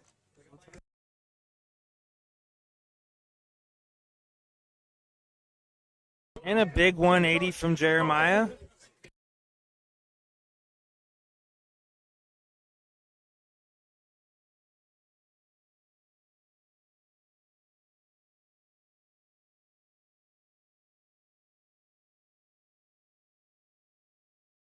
Good solid 100 there for Gary. Down at 306. Now, he's only got a 15-point lead, so Jeremiah is definitely going to look to pour in some points here and kind of flip this leg on its head and put some pressure on and threaten to break the throw here. First 2 darts dead in the triple 20, and he fills it up with a 180, so he's going to have the first look at an out, and barring a really big shot from Gary, over a 140. He's going to have probably 6 darts here from 141. Yeah, that is back-to-back 180s for Jeremiah. And let me tell you, Jeremiah Berger hit back-to-back 180s on me at 9 o'clock this morning, or at 10 o'clock this morning. Yeah, I know Jeremiah had a look at the 9-darter earlier, and he was pretty upset that he missed it. And you can see the disappointment in his face right now. It's not even about winning the leg. He's trying to make a statement here. Does miss the first one high. He's pretty disappointed, but I'm sure he'll clean this up here. And you can see after missing the first dart, just like on the last 9-darter, he, I don't know, just some disappointment and maybe a little bit of loss of focus. He knows he's got 3 more, so he's got a 105 to check out. He's going to get a look at it. Gary's just trying to maybe get down to 80 if he can and put some pressure on that 105. Jeremiah's going to take a look at this 105. What are you going first? Yeah, you're going to go 20. A miss to either side's okay. And there it is. So I'm thinking probably it's either going to be 520 or 13 double 16, and he leaves double 16 here. Should clean this up. Nope, goes inside. So Gary has a chance to steal this leg back. It's going to take a perfect shot, but he's absolutely capable of doing it.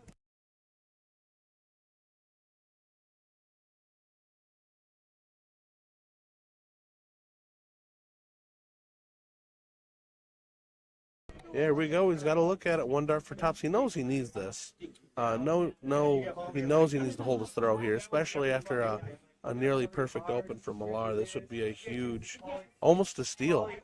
It'll feel like a steal to Malar because he didn't start the throw, but he certainly had the first shot at it. $20 Gary Clark for tops. Slides into the 5. Disappointing. Malar's got 3 here at double 8.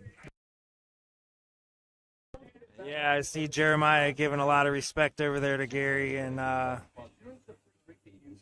they are good buddies. I've seen them partner up. And Jeremiah for the double 8. And he hits it. 3-1 Jeremiah. It's 4 out of 5. Should say 4 out of 7.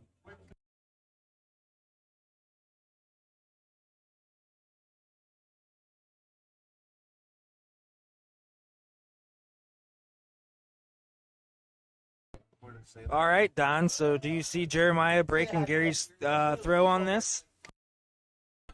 I mean, Gary's certainly good enough to hold his throw, but he, couple bad rounds, and Maya's absolutely ready to pounce on it. Jeremiah was throwing perfect, and Gary still had a dart to win the game. So he's there or thereabouts. But Malar's always ready to take everybody down.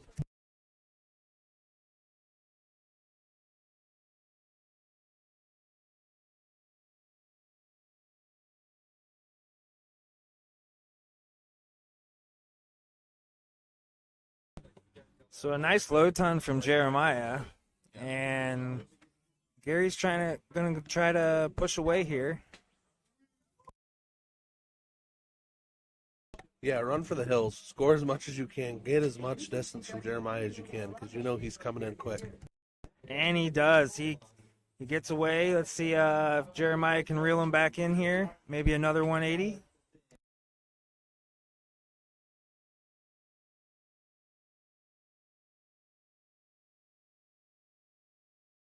Slack turn there for Malar. I don't know if he's just kind of still reeling from that last leg. Disappointment off of missing that a perfect game, or if he's just kind of composing himself, taking his time, knowing that he's up a couple games right now, and if he does give one away, he's going to have the throw for at least 2 games. All 3. He'll have the throw on all 3 if he loses the next 2. So just staying composed and getting back in his groove here.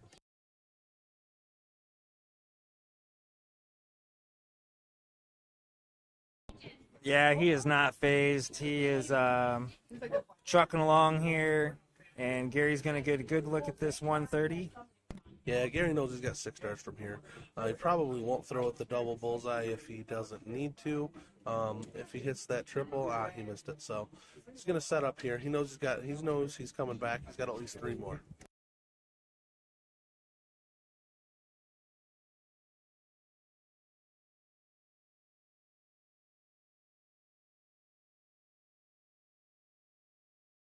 Ooh, that third dart triple 20 would have been huge. Would have brought him almost level with Gary, but it is still an out, so there is some pressure on Gary.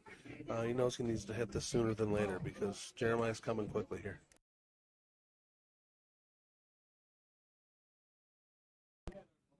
Interesting choice here, leaving himself 56.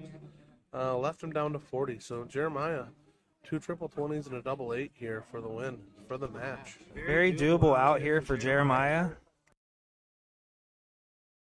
Sliding into that triple 5 again and a single 20. So just trying to clean it up here. They're about level pegging, so Gary knows it's probably his last round here. He hits it or it's probably going to be gone. Yeah, Gary Clark for tops. And he hits it. Yeah, great shot. Nice, solid. So 3-2 Jeremiah so far. It is a race to 4, so Jeremiah will have the throw in this leg. And, well, if he loses this leg, they will diddle because it will be a final leg decider. So, but Jeremiah knew that if he lost that leg, he'd have the throw. So just settling in. He just knows he needs a good opening round and keep that pressure on Gary. Yeah, again, we are here in Waterford, Michigan at Century Bowl at the 2024 Regionals. Right. And this is the King Seat match for Masters, and that is the famous Brian Henry right there. Going to go up and push some buttons. He's really been doing a good job this weekend, and Don Spear, you've been doing a really good job this weekend too. Yeah, I've had a pretty good weekend so far. I'm a little hit and miss, but more than that, I've had a lot of tough competition. So some guys throwing perfect games on me and throwing some great darts. So it's fun, man. It's fun when you get to see a bunch of friends from out of town you don't see all the time. And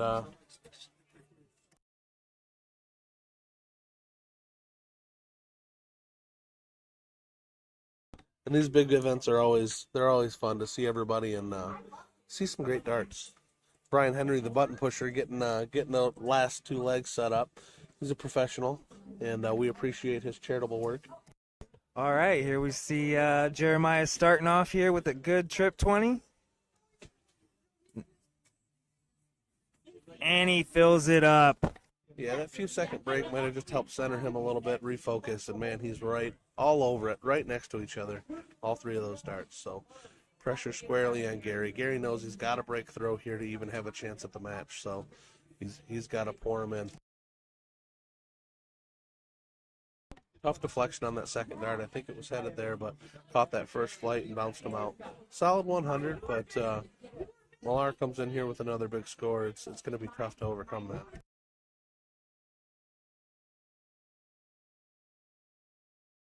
Good 140. I know he was wanting the perfect after starting with the 180, but he's not going to be complaining too much about that 140. Sitting on 181 after 6. Great start.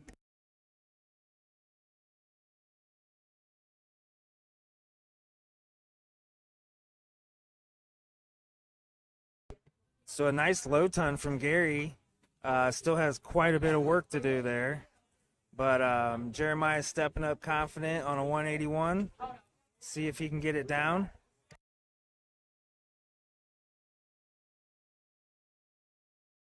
Yeah, Jeremiah's missed one dart this entire leg. He's looking great. Sitting on 16 after 9. Saw your comment there, Scotty. Thanks, buddy. Great to hear from you. You guys have definitely got more experience than us, so any compliments from you, we greatly appreciate that.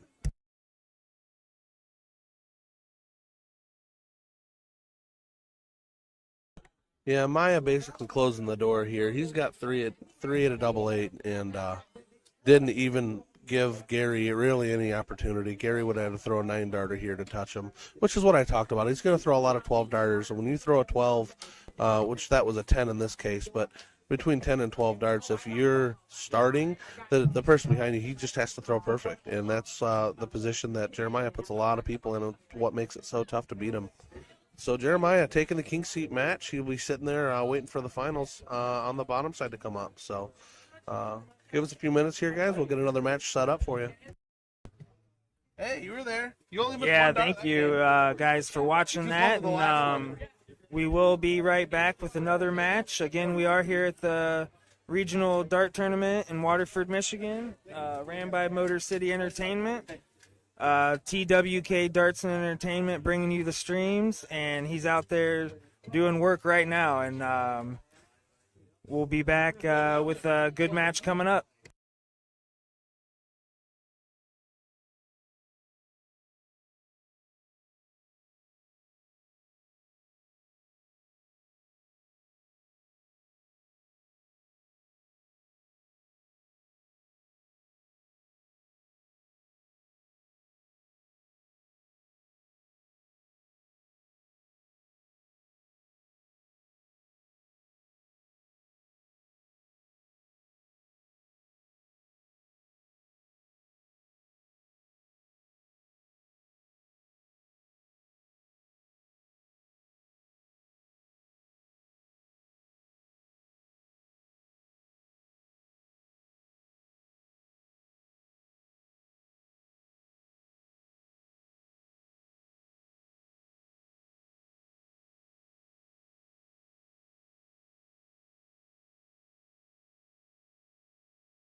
Masters. All right, so it looks like we've got a match coming up. Don, what do we got?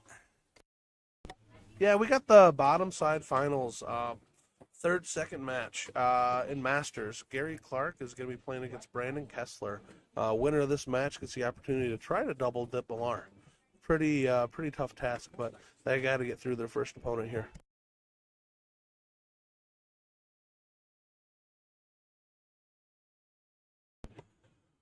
Well, Don, I tell you what, Gary is definitely warmed up, and he's going to be ready for this match. I hope Brandon has been throwing, and who do you got winning this? Yeah, Gary's throwing well. Brandon always throws great. You know, Brandon is a traveling AA pro, I believe. Gary doesn't travel as much, but man, he can hang with anybody. I do think that probably experience holds out. I think I'm going to see Kessler taking Gary, but it's going to be a close match.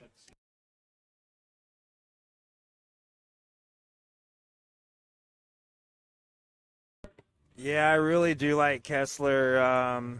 He does play in the women's CSI or women WSC with Olivia Terry, I believe, and they do really well together.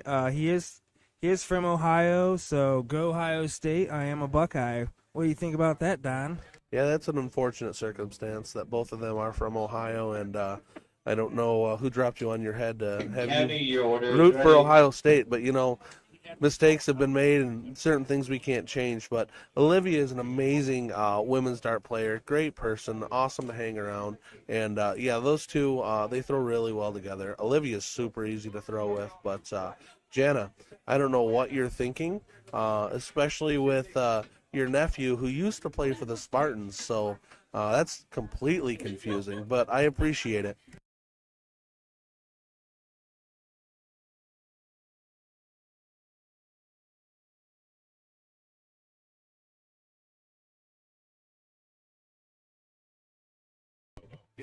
Yeah, so just for perspective here, I do believe Kessler holds around a 5.3 average in cricket. I saw him on the NDA stream recently, and I believe he's always invited to the CSI in Kansas City for PPD, and he goes by the nickname Spider, and he is always very competitive in the Michigan State dart tournaments for sure.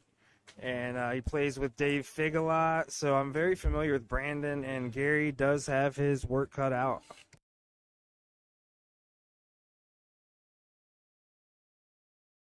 Yeah, and tough doubles team too. Brandon Kessler is paired up with Jeremiah Malar for doubles all weekend, so they're definitely going to be a top team, tough one to beat. Yeah, they are going to have to get past me and Dave Kendall.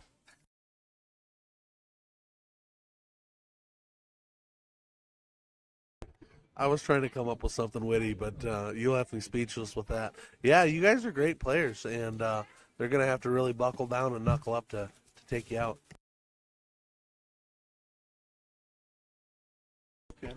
Yeah, we would really like to give a big shout out to TWK Darts and Entertainment. I'd really appreciate it if you guys could like and share all of his content. I tell you what, Trevor puts a lot of time into these streams. He does it weekly for a living, and we would not be here without Trevor, and we do appreciate it, and I hope you all appreciate it. I am not a very techie person, and here we go. Looks like Gary's up for the diddle. Yeah, Gary had chose to show one, so we'll see where this ends up here. Tough deflection off the outer wire. Second dart coming in. 2 rows in. Definitely beatable, but it's a solid start.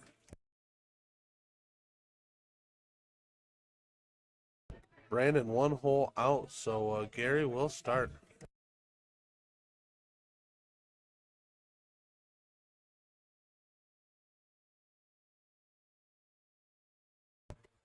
Go Buckeyes, Jana. I love it. I am actually wearing a Buckeyes jersey today. It is the only 2-time Heisman winner, Archie Griffin. Yeah, I thought he might have slept in his car and forgot to bring a change of clothes, but he actually chose to wear that today. So good on you. It's a bold move, Cotton. Let's see how it works out for you. Gary Clark steps up, goes for the trip 20 here, and hits it right in the middle.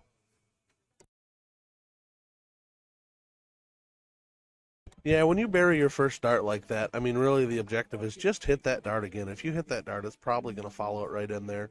Had a tough deflection on the second one, but did find it again on the third. Nice 125 to start.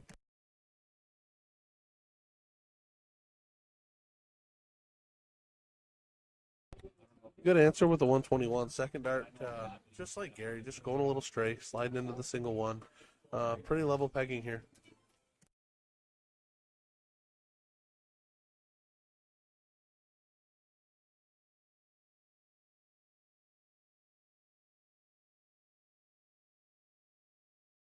Only answering with the 54. He'll be disappointed with that. And Brandon will know this is his opportunity in this leg. A big score here really puts some pressure on.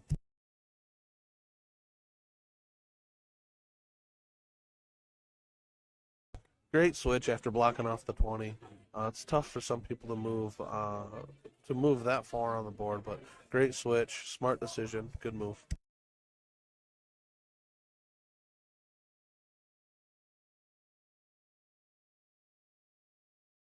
Gary unfazed comes back with a 135 to reapply the pressure, up by about 100. Brandon just knows he needs to stay solid, try to give himself a decent look at an out. 140, 180 would be great here. Yeah, Gary just refuses to have his throw broke, and Brandon is looking to hang in there. 95 evens the score. Neither player has a look at an out yet. Really just trying to set it up, give yourself something manageable for the next round. Brandon, on the other hand, is going to try to apply as much pressure as he can because he knows Gary will have a look at an out here.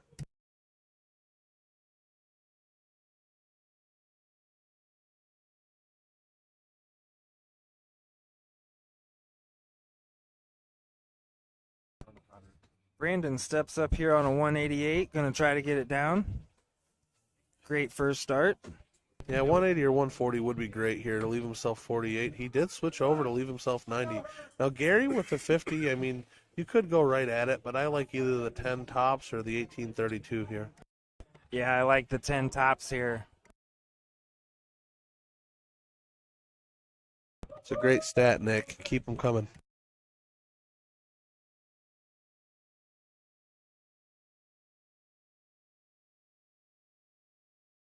Great finish.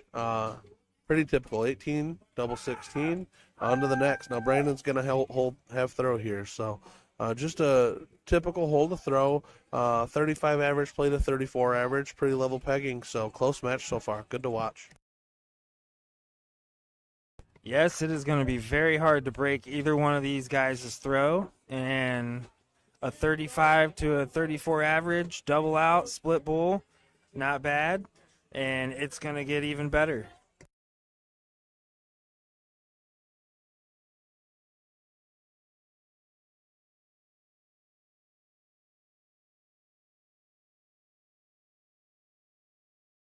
Just a bit high on those two darts. You can tell that he's dialed in. Yeah, it makes it tough. It's a blocker. I think he moved along the line to try to slide one in, and third one high as well. Three good darts that just did not pay off for him there. Yeah, high as in one dot. Unfortunately, this game is a game of millimeters, and when you're 1 millimeter high, it's a big difference. 83 there, giving him a 120-ish point lead, 118. So solid shot here. Gary can pull right back even with him here. And more than a solid shot. First two in the triple. Can he fill it up? He does. Solid. Great 180. Leaving him 261. Brandon really needs a big shot here to reapply pressure because Gary kind of flipped this game on its head there. Yeah, that was a big 1080 by Gary. Brandon is going to have to respond, and 60 is not quite enough here. Let's see what Gary can do. Yeah, pressure applied. That's the advantage and the power of those really big shots, man. Brandon knowing he has to come up and hit a big shot, maybe just a little tense, found 3 singles, and unfortunately, it doesn't look like Gary's going to capitalize. So momentum swings back the other way. Gary down by 50, or Brandon down by 52 here. Needs a 10+ shot here. 100 will not get him to an out, so he needs to be smart about the route he goes here. Yeah, unfortunately, sliding into that one eliminates the out possibility. Still, even after the throw, Gary has officially stolen throw, ahead by 10 and throwing. So maximum pressure here is all he's looking to do. Set up a good out and get a good clean look at it in the next round. Yeah, Gary Clark will need a big round here to beat Brandon Kessler.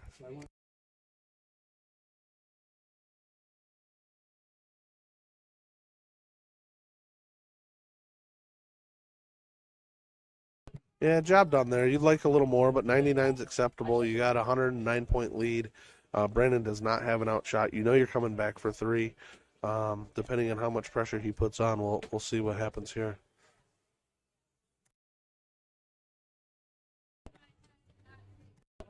He does stab at that trip 19 and hits it often, doesn't he, Don? Yeah, it's a great switch, and he really needed that after those first 2 darts. He had to have a triple there to put any pressure on Gary. Gary's got 3 clear at 112, but he does know that, if he doesn't hit this, Brandon certainly has the capability to take this out. All right, either 20 double 16 or 12 tops here. His choice. I like the 12 just because it eliminates the potential of breaking. Yes, definitely 12 tops. Gary for tops. Ooh, just high and outside.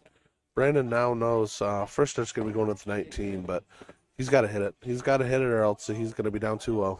Yeah, this is not past Brandon Kessler's capabilities. Triple 20 here to leave Bull and missed it, so 18s leaves 36. Gary's got 3 clear here to go up 2-0. Big shot here to break throw. Gary Clark for tops.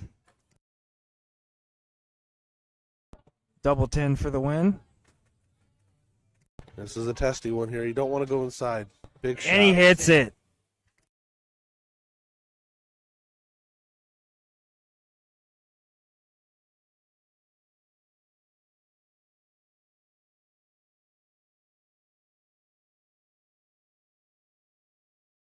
Yeah, that's a big break of throw. Gary up 2-0 now.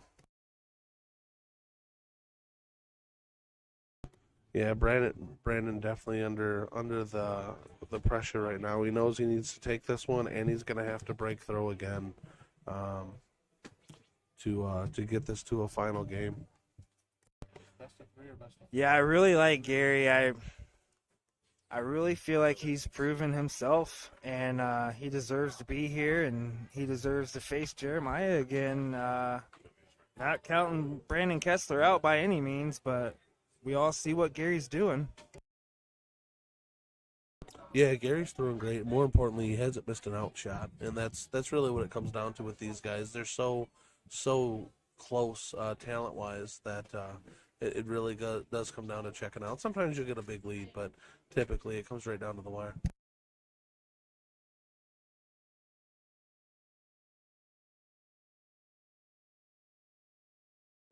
Gary looking at this 361. Falls into the 555. Resets. Takes his time. I love it. Right into the trip 20. And again, great shot. 135, Gary Clark. Let's see how Brandon Kessler responds. He needs to hit something on this, or Gary can pull away. Yeah, right now Gary's scoring power is just too much for Brandon to deal with. Brandon certainly has the ability, but right now they're just not falling. 100's not going to be enough when Gary's hitting 2 triples almost every turn. So once again, Gary in the driver's seat here. He's stolen the throw. He's up by 6, throwing second, but already with a lead before the first dart's thrown. So triple here is going to set him nice with a 1-2-6, but he only hits a singles. So a big shot here from Brandon. It could flip it.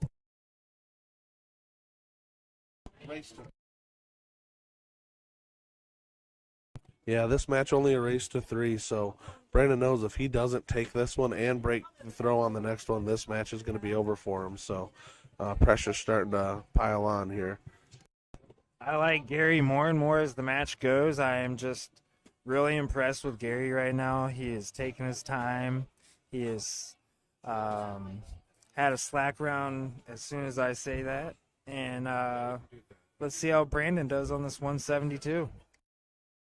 Yeah, can't take this out, but he can definitely apply pressure. Gary's not on a easy double. And Brandon does a great job just to leave himself a double. Gary knows if he doesn't take this, it's probably going away here. Yeah, Brandon on that tops, he's definitely going to hit that. He opens on double in matches on tops. Great first start. It's going to give him a shot. He's either going to go 2018s or single 16 for tops here. Yeah, 16 for tops is definitely the shot for Gary, and he hits the 16. Ooh, little testy there. He knows that almost either hit the triple or fell into the 7. Either one would have been pretty tragic there, but taking a second to compose himself, he knows this is to earn the opportunity to play Malar in the finals again here, and he hits it. What a great shot. Looking at the 40 for the legs, so great hit, great 116 out. Match is over, and now our next will probably be Malar against Gary Clark in the finals. Oh, I stand corrected. Level 2 finals coming up next. Just a couple minutes, guys, here. Hang tight. Yeah, once again, we have Gary Clark really showing what he has on stream. Very impressive shot by Gary Clark today. He has been shooting well all day, even in the loss against Jeremiah Malar, and he just really showed us what he's got. And like I said, once again, Gary Clark is the club champion at the Midnight Dart Club, and that is a Michigan stream that we have going. If everybody can tune into the Midnight Dart Club, you're going to get a whole lot of dart content on YouTube and Facebook. And just for example, we had a few matches on the Midnight Dart Club on Sundays, and Ron Otto shot a 4-5 in his match, and Paul Otto shot 4-6s. Gary Clark averaged a 4-6 in his match. And then all the winners, Jay Topsky and everybody, they all averaged 31s and split bull and stuff. So it is very competitive down there at the Midnight Dart Club. Don, have you ever been down there? No, I know all the guys, friends with them. I have not had the opportunity to go down there and shoot yet, though. But I look forward to it if that opportunity ever does come up. They're pretty high-level shooters, and I'd have to be on my game to hang with them there. Yeah, they are high-level shooters, and I tell you what, they will all be here this weekend. And you've not seen a lot of them on stream, but they are going to be here. We got Meatball State Farm coming in. Topsky's here. PJ Kirk's here right now. Abe Smith is out in here. So there are a lot of top shots coming in, and we are going to have a level 2 match. Is that correct? Yeah, level 2 rematch from the King Seat match. Lucas Verway versus Mike Jeris. Mike took the match in 3 legs the first time around, so he does need to be double dipped, but Lucas coming back from the bottom side to face him again. Yes, I did actually call that, Don, when Lucas lost the first time.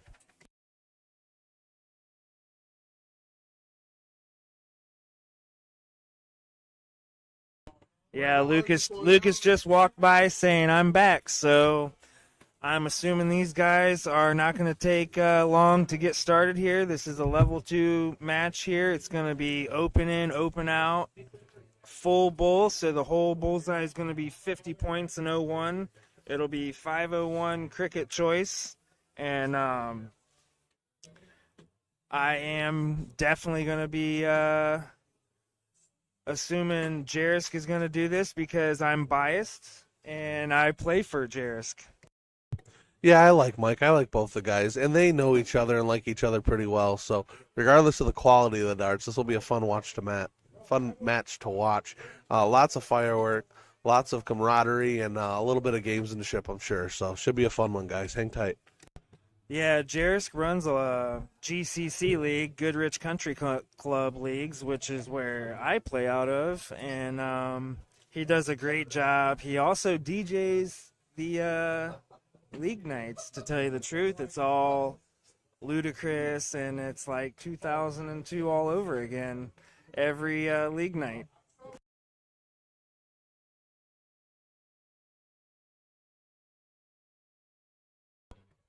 Diddle? Is this the diddle, Trevor? Okay, so this is the diddle here. Like I said, they look like they came in pretty warmed up. They got a diddle. Mike won it. Oh, they might have tied, Trevor says. Okay, so they did. So, little outside for Mike.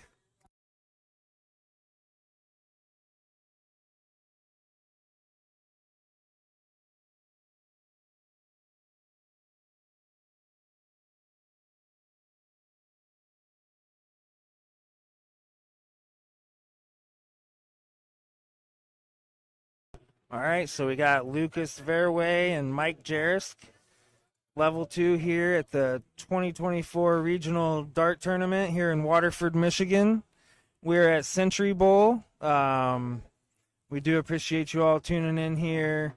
We've had a lot of talent on stream here, a lot of good matches. We've got TWK Darts and Entertainment on the stream, working all the tech stuff. He really pulled it together, and it looks great. So let's see how Lucas does to start this.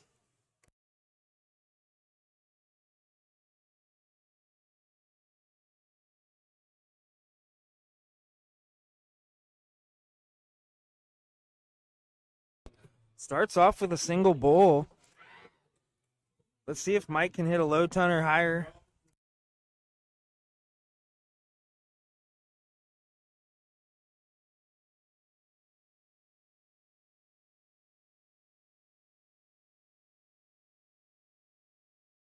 And he does. Great shot from Mike. Pulling in a 106. Put some pressure on Lucas here. Lucas seems like he is pretty experienced in darts. Got a great throw. Little outside there.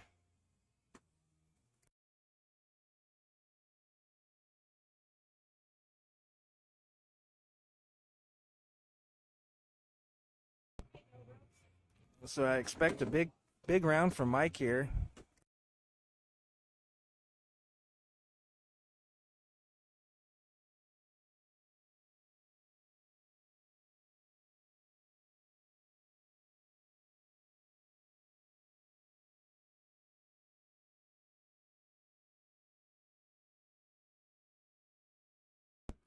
Lucas stepping up here. Gonna try to pull away here from Mike. Ties it up with the first dart. And misses the bullseyes on all 3 darts. Mike has got to be excited about that.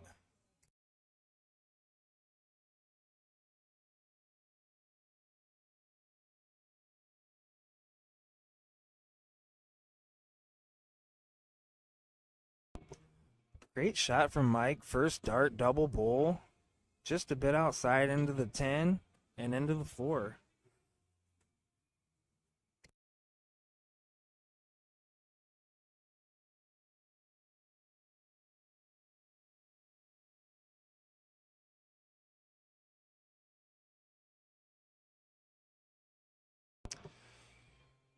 Yeah, definitely expected Lucas to hit a low ton at that point. He really needed it, and he's putting some pressure on Mike here. Gonna need to hit one back.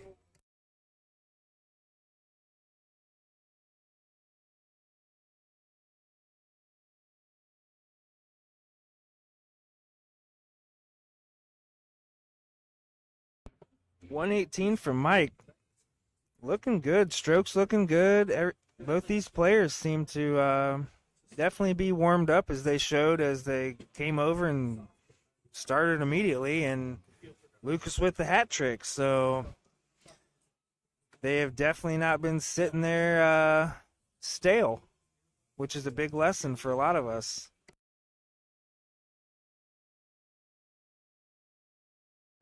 All right, so we got Don Spear back in the booth, and I just really want to personally give him a big thanks for helping me out here. We are Game Time streaming. We appreciate everybody watching. Lucas with the 55 here with 2 darts. Double bull. Actually, it's just any bull, but left himself tops. How's it going out there, Don? Yeah, it's going good. They just got the luck of the draw started, so on the other side of the venue, that's jumping. As soon as we get the Masters matches, we'll probably get a couple of the blind draw matches here on stream, but going pretty good, man. Loving it. So we got Lucas here. It is not double out. It is open out, so he can hit the single 20 if he needs to, and he busts. Yeah, that's a big miss there. Mike is absolutely capable of taking out this 74. Lucas will be disappointed to not check that, but Mike will be chomping at the bit here for game 1. Double 12 or single 12? Perfect. Right on the inside wire. If you're going to throw out the double, throw to the inside. Don't want to miss outside. Single's okay. So Lucas will be kicking himself after that, and Mike will be taking a breath of relief. Happy to take that one. Probably feels like he stole it. He knows he's only one leg away from the championship now. So Yeah, with these good talents, I tell you what, if you break anyone's throw, you stole it.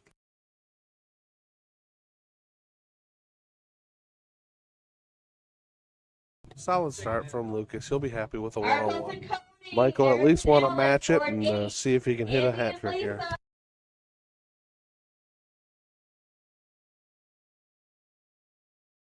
First 2 great. Third one let him down a bit, but he'll be okay with that.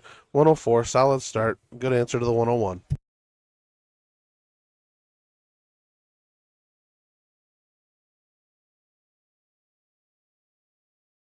I think we got an equipment malfunction here. Mike's going to pause the board so Lucas doesn't time out. And just hold the board for him.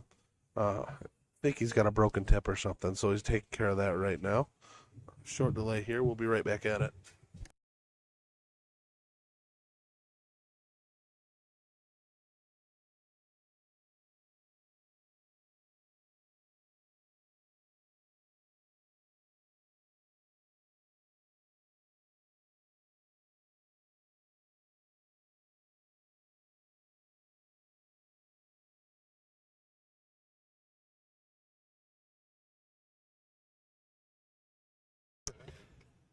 All right, Don. So I kind of knocked the tent. 104, Mike. I kind of knocked the tent down, 104 so I'm kind of confused on what happened. What happened, Don?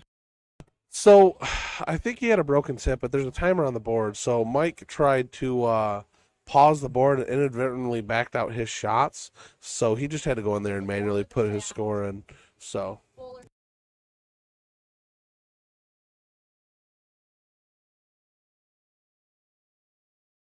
now we're back up to All right, so we got Mike Jeris up 1-0 on Lucas. This is a race to 2, correct? yeah, best of 3 here. Yep. Lucas probably a little disappointed with that last shot, but after an equipment repair, sometimes it takes you a second to refocus. Mike not bothered. Solid 69. He's up by 5. Essentially an even game here. So Luke is still fiddling with something. Looks like he's putting a flight back on. So I think he broke a shaft a couple throws ago, and he's still messing with it. But just got to lock back in here. He knows he needs this one and one more to at least threaten the double dip here. So he's got to stay focused here.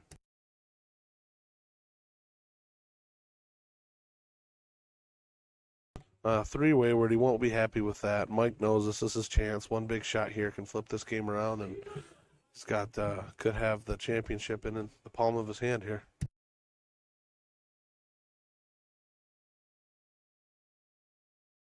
Yeah, I do expect a big round here from Mike. And he hits one bowl. First start in, I expected him to follow it. He's a little disappointed, but you know what? That's okay. He's up by 40. Basically, one bowl. basically up one bull here. So taking one dart out of his hand and just keep chipping away at that lead.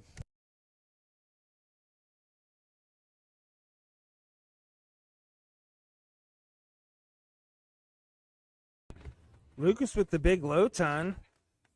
Looking like putting a little bit of pressure on Mike. Mike is going to have to answer back here. Yeah, solid answer with that ton. Mike knows he just has to stay consistent, stay solid.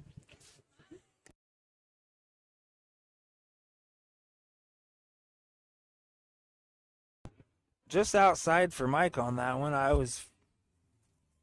He did bring it in pretty close, and Lucas is going to try to pull away here. Yeah, Lucas needs to step on the gas here. He knows it. After a miss like that, just start pumping in the bullseyes. Get as much of a gap as you can. Left the door open. He's only ahead by 58, so only one dart ahead. Mike can really apply pressure here. Yeah, Mike is going to pounce on this one. Sign-ups for interested. 170, Talk to Wendy. 120. $20. First 16 And a people. hat trick from Mike. Great shot by Mike. Yeah, huge shot. Lucas does have an out, but it requires 3 triples, and man, that's a tough one to even throw at. If I'm him, I'm probably just trying to set up here. But his back is against the wall. He may need to throw at this because he may not get another look with Mike only sitting on 70. Yeah, Mike is definitely going to go 20 bull, I believe, and he's going to smack it if Lucas does not pull this out.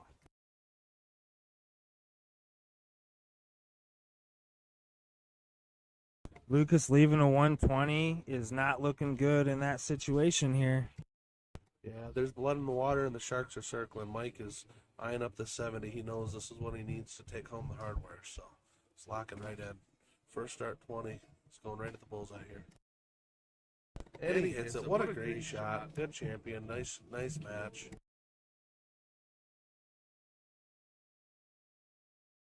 Yeah, I'm really proud of Mike Jeris shooting a 29 there. Great win for Mike. This is a level 2 event, and you see what you got to do to win level 2 here at the 2024 Regional Dart Tournament here in Waterford, Michigan. 29, Don, what do you think? Yeah, solid 16 darter there to win the game. Lucas had his opportunities, just wasn't able to capitalize, and Mike jumped on every miss. So great match, great finish.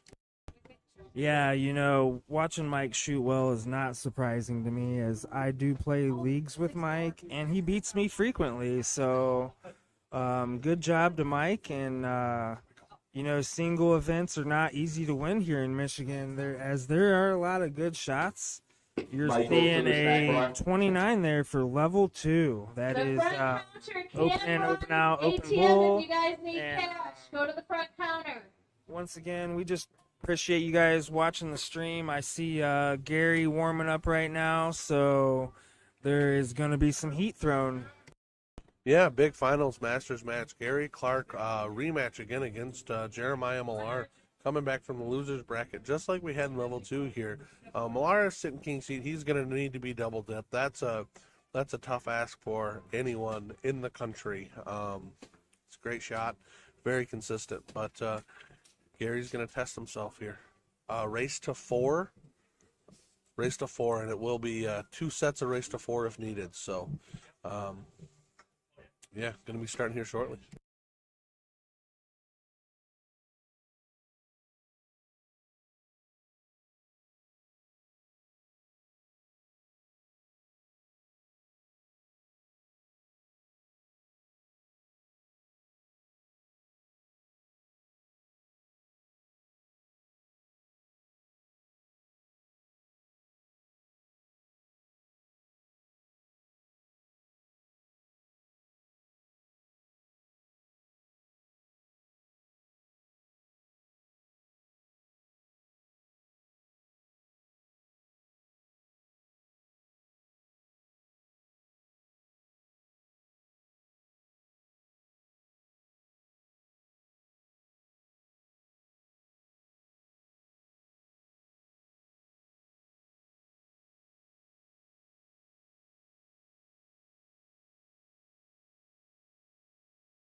Yeah, so before we get this match going, we got Lucas in here, runner-up, level 2 singles.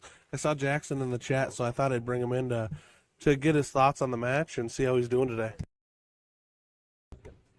You gotta love my boy, man. He's what time is it here? It's 20 after or 40, 20 to 2. I don't know what class he's skipping, but that's pretty slick that my boy is skipping school. But commenting on the chat down, that's pretty slick. Yeah, whatever class it was definitely worth it. Just stay out of trouble so we don't have to get the phone call later. But yeah, man, you had a great run, made it to the finals and the king seat. Lost, but found your way back through and had to play Mike again. Just a little too tough for you today. I think he was just a little bit more consistent. And if you missed a couple darts, he jumped right on you. But man, you're right there. You're throwing great, and still a lot of events and a long week ahead for you. Absolutely, Don. You know, all I can say is thank you to Brian Henry and Motor City, Darts for what they've done, and thank you to the Goodrich crew for, accepting me into the wonderful family that they are. But, the Goodrich luck of the draws and playing with Jaskowitz and getting to know Jeris, you can't beat that. And if you guys, anybody out there looking for great darts and a great vendor, I highly recommend what Brian Henry's doing with Motor City. Get to all the luck of the draws you can. Derek Howard and Don Spear are doing big things. And, Midnight Dart Club, hey, I got to give out, shouts to you guys. You guys are just promoting all of us basement dwellers with wives and kids to go down and try to get on the stream, kind of like what Gary and Jeremiah are doing right now. So, you just put in the work and get on the stream, and, here you are. You get an interview with Don Spear, man. Doesn't get any better. That's funny. Yeah, interview with me. I don't know that is something that most people are looking forward to. But hey, we're doing what we can. Just trying to promote the sport and put everybody in the best light. Everybody likes to get a little action on screen, and they can look back at it later and show off to their friends. So it's a good time, man. You're throwing great. They are doing a luck. I don't know if you're in that or not, but there are plenty of events, and I expect to see you more on the stream, man. Good luck for the rest of the weekend. Thank you, Don. I'll be down tomorrow, and I'm just chilling for right now. We're just gonna chill out, watch some darts. Never really seen Gary and Jeremiah in person, so I'm gonna enjoy it. But thank you, Don, and thank you, Chelsea, for the 2 hearts, man. If it wasn't for Mr. Jaskowitz, hey, who knows? I gotta give a shout out to the Northern Lanes League, man. Probably everybody's gonna laugh at it, but it's probably one of the best in the state, compared to Wednesday night. But thank you, Chelsea, for that. Back to you, Don. Yeah, man, this is going to be a great match. The last one was a firestorm. Jeremiah had a couple looks at 9 darters. They're getting ready to diddle here. Should be an interesting one. Derek's floating around, so if you want to hang out and commentate, feel free to hang around. Whatever you like to do, but we're going to get started here quickly. Looks like they're getting ready to diddle now. Should be a good match.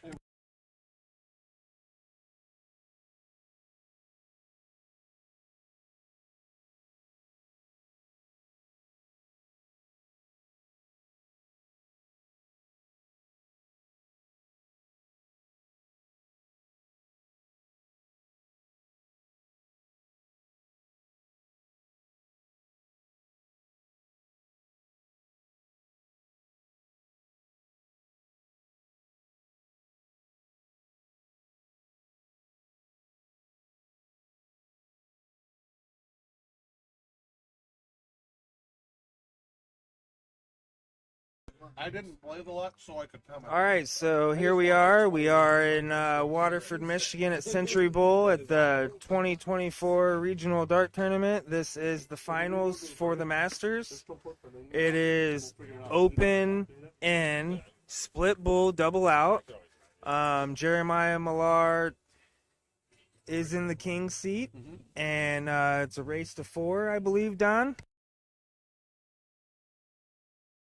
Yeah, race to 4 both sides. So if Gary does win the first match, it'll be another race to 4 on the bottom side. Nice little in the double bull, outside of the double bull. So Lars got to make a shot here. Yeah, we have 2 very good double bulls there. Yeah, he tied it. So he's going to have to throw another one here. Try to stick one just inside of there and block that whole area out. Ooh, missed the bull completely. He did. I did see those other flights shaking. He might have hit them.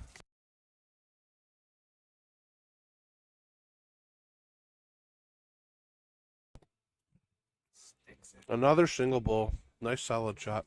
Yeah, Jeremiah's had some unfortunate bounces today, but it's nothing he's not used to and isn't able to overcome. But that one might have been a little rough for him. Yeah, we got two very credible dart players here, as Gary Clark is the club champion at the Midnight Dart Club, and Jeremiah Malar is the CSI champion for the PPD this year. He does have his picture on all the G3s. What do you think about that, Don?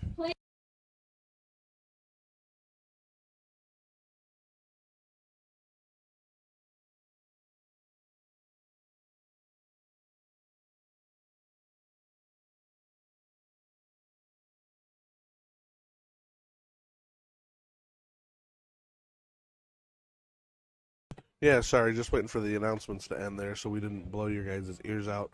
Yeah, Maya's a great shot, man. He's been a great shot for years, and he's pretty well undisputedly the best shot in Michigan. He's proven that time and time again, but it's not to say there aren't a ton of people that can give him a run for their money, and even if the results aren't exactly what they're looking for, there's people lining up to get a shot at him all the time, so should be fun. Yeah, you say he's the best shot in Michigan, but I feel like he's proved himself that his A game is the best game in the entire country. And Danny Baggish said it when Jeremiah won the CSI, and he said, "Hey, your A game is the best in the country." So I believe it. I've seen it in real life. Yeah, Danny's definitely been there and done that. He's seen the guys, he knows the people, and we've seen it too. Jeremiah can hang with anybody in the country. He's a great shot. Sometimes getting his head a little bit and see where he's a little upset there, even with the low ton, and I understand, but yeah, he's there mechanically, physically, mentally. He's got the game. He can hang with anybody.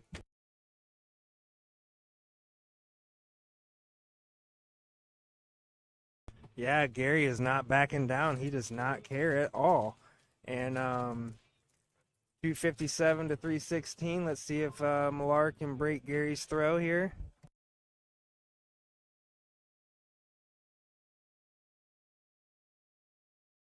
Great 140 from Jeremiah. And Gary Clark steps up to a 257. Let's see what he got. Yeah, Jeremiah just trying to pressure Gary. He knows Gary will most likely be on and out after this shot, so trying to knock it down so he can get down to a hopefully just a 1 dart out, 2 dart out, and pressurize. But Gary unable to capitalize there with any type of big score. So Maya really trying. I think ideally he's trying to hit a 140 here, leave himself 36. Slips into that 555. So at this point, damage control here. 101 left. Way to fill it up with the last 2 darts, leaving himself 42, an easy 2-darter. Gary not in and out, so Maya knows he's going to be back to take a look at this.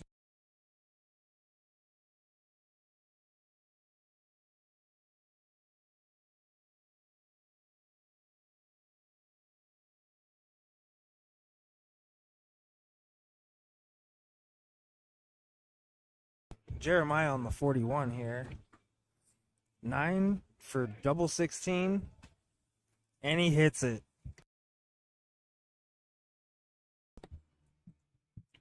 Yeah, big break of throw on that first flag. Kind of a tone setter here. Jeremiah planting his flag on the ground, saying, "Hey, here I am, Gary. Come and get it." And if he can't hold throw, he's in for a long event here, a long match. Yeah, Jeremiah is in form here to break Gary's throw, and it is not looking good here for Gary. Gary knows there's a lot of games left in this match. He just needs to settle, start hitting some consistent shots, and start leaning on him and see what happens. Jeremiah's not going to miss a whole lot, so you just have to hit more than he does. That's just the way it is when you play someone of his caliber. Yeah, Jeremiah did not punish in that round, and Gary is coming back at him. Dotting out and hits it.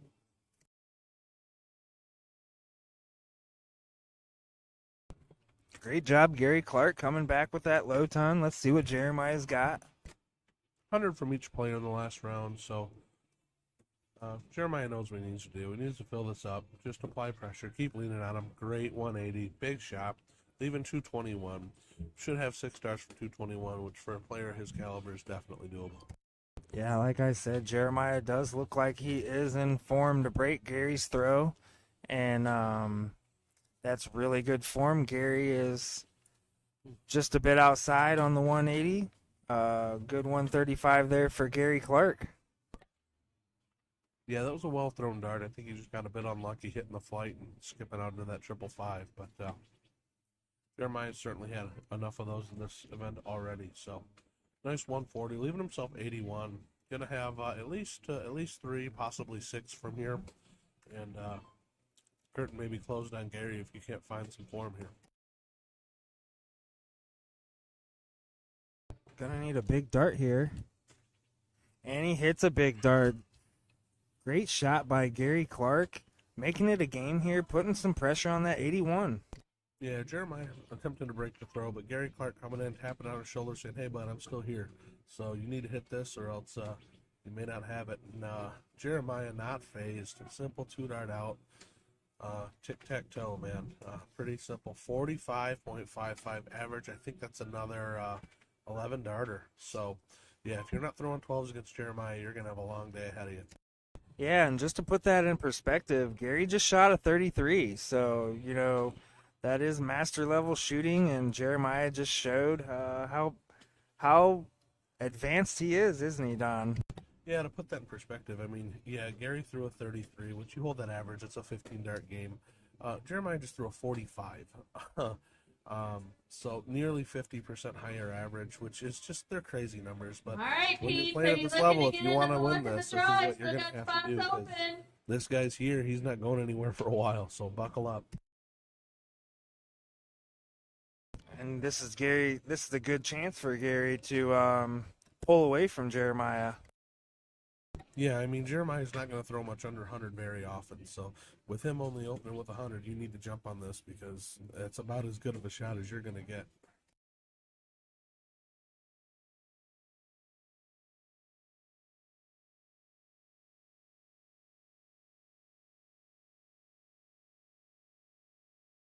Looks like Jeremiah is trying to fill it up there, and he does. Big darts by Jeremiah Malar. Yeah, Jeremiah's getting settled and comfortable in this match, and that's typically never a good thing if you can put pressure on him and keep him on edge.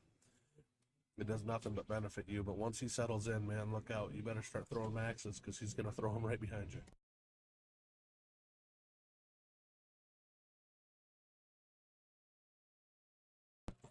It is still a close match, Don. What do you think's going to happen here?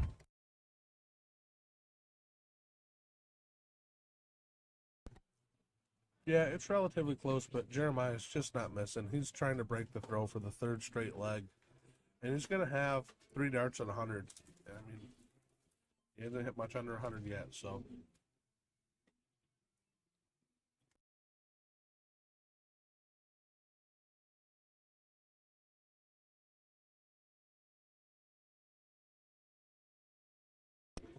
Jeremiah looking at 100. This is double out, split bowl.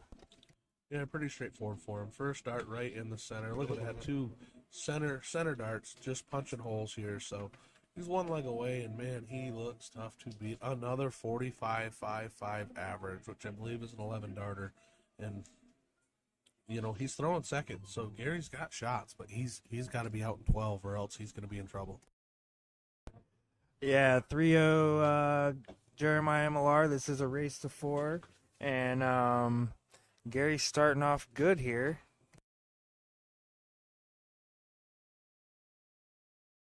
95, it's a solid start, but solid sometimes isn't good enough when you're playing somebody that's just, refusing to not throw 180s. As I say that, the first dart slides into the 111, and the second one deflects off the flight. Just unlucky. 3 well-thrown darts, only coming away with 66, but he knows he did his job there.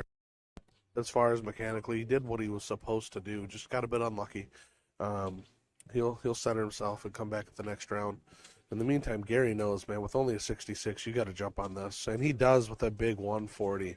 Big 140, putting himself up 170 points, 169 points. So Malar's definitely looking to come in here, throw a max, and level the game out. Yeah, great first 2 darts from Jeremiah.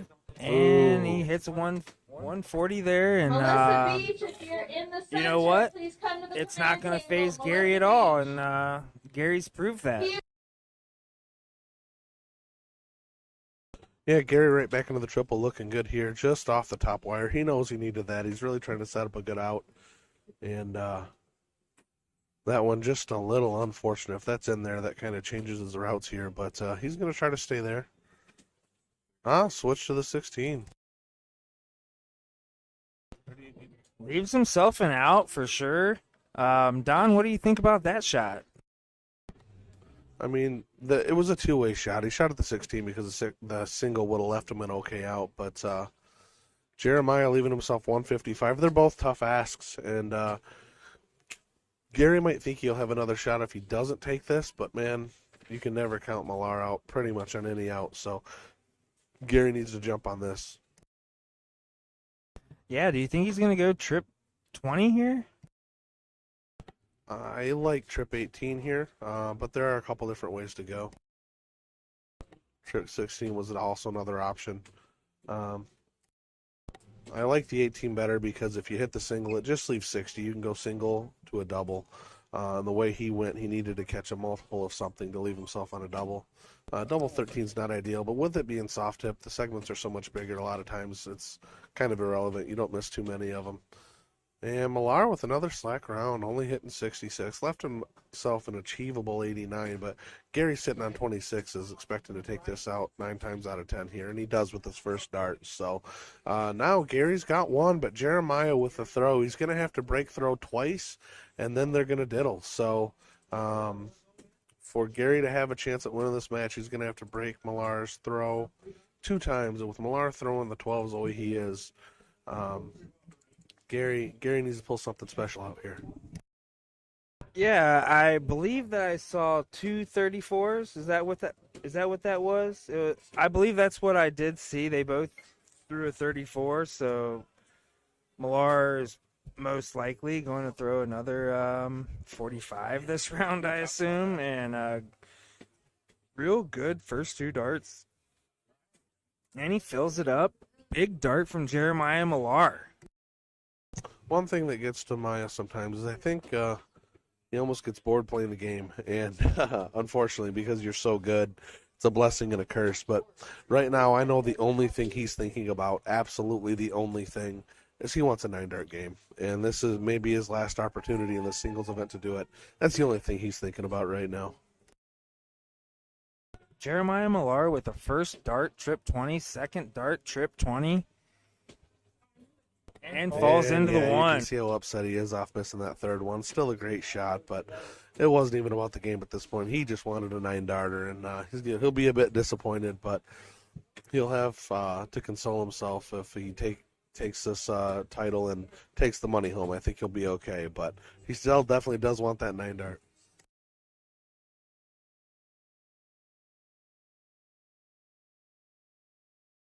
Right back into the center of the triple 20, just almost automatic for this guy. 78 left, trip 18 incoming. Yeah, it'll leave double 12. Great shot, high ton. He's missed 1 dart the whole game. He's thrown amazing. Set up for a 10-darter here.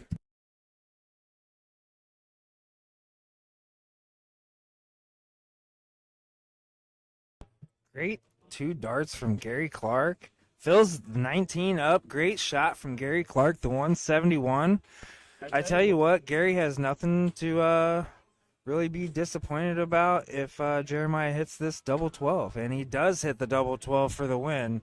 Jeremiah Malar is the winner of the Masters 01 Open In Split Bull Double Out event here at the 2024 Regional Dart event. What do you think about that, Don? Yeah, great shot from Gary. I think it's just a little too late.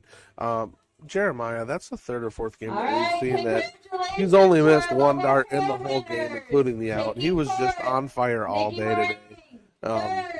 just will not be denied. Shot great, definitely earned it. Great event, great win. Yeah, I definitely said that he was due for another 45, and I guess he outdid me, didn't he? Yeah, he said, "Hold my beer. Look what I can do." And threw a 50. Great 10 dart game. Once again, just missed one dart. Just automatic. Just insane. Yeah, and you know what, Don? The thing about that, if he missed that double 12, Gary could have taken the big fish out. Yeah, he's got the ability, absolutely. But even if he misses that double 12, he's got two more to come back with it. And with 3 darts on a double, Jeremiah is not going to miss that too often. And I think they both knew that. Gary turned around and walked away, kind of resigned to his fate. But there's always hope. Just not this time. So great event by Jeremiah, great win, a 50.1 average to close it out. Shot great all day. Multiple 10-dart games, lots of 12s and unders. So congratulations to him. He's taking home the check and the plaque. Yeah, and Gary certainly has nothing to be disappointed about. I am personally a huge Gary Clark fan. I love playing Gary Clark, and he's really been working on that hit on his game. He's one of the best trip 20 shooters in Michigan, and we are very proud of Gary Clark. And again, we do have another match coming up. Do you know what level it is?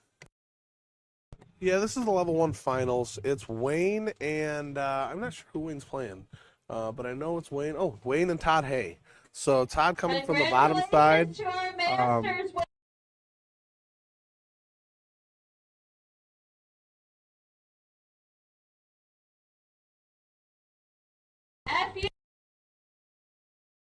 Yeah, so Todd Hay coming from the bottom side did not make the king seat match. Did not make the king seat match, but came through on the bottom side and beat the loser of the king seat match. So coming on hot, and I think he's warmed up, and should be a good match here shortly. Coming to you quickly here, guys.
So it looks like we have a diddle going on here.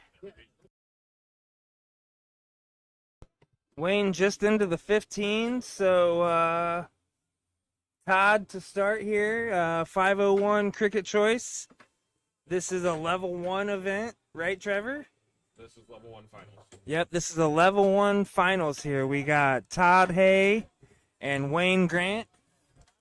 We got Don Spear coming into the booth here.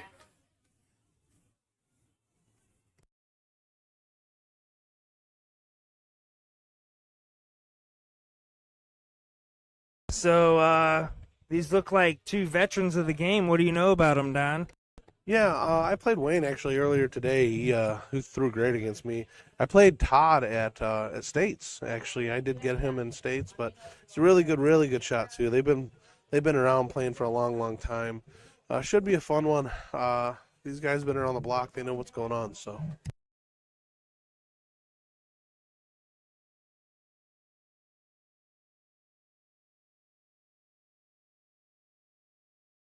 All right, so here we are in Waterford, Michigan at the regional dart tournament. This is a level 1 finals. Open in, open out, open bowl. The whole bullseye is 50 points. And Todd delivers a hat trick, proving why he's here. Yeah, big shot from Todd. Way to open it up. That's ideal. Obviously, opening up with a hat trick, just applying maximum pressure right now. Wayne knows he's got to come back with a nice shot, or else he's going to be under pressure pretty heavily right off the jump.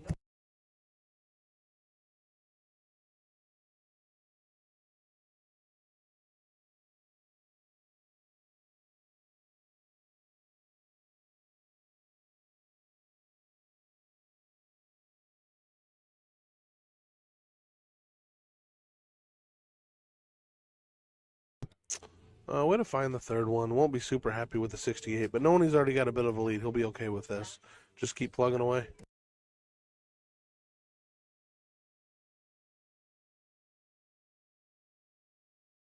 Great first start from Wayne. And just to the left there on the end of the 8 for 70 points, which still isn't bad, but Todd is going to look to pull away.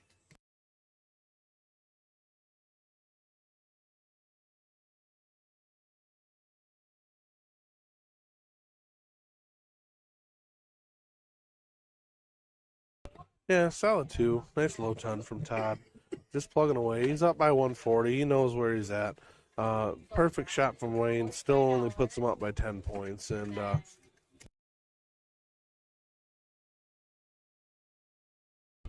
yeah, so Wayne knows it's kind of a critical moment right now.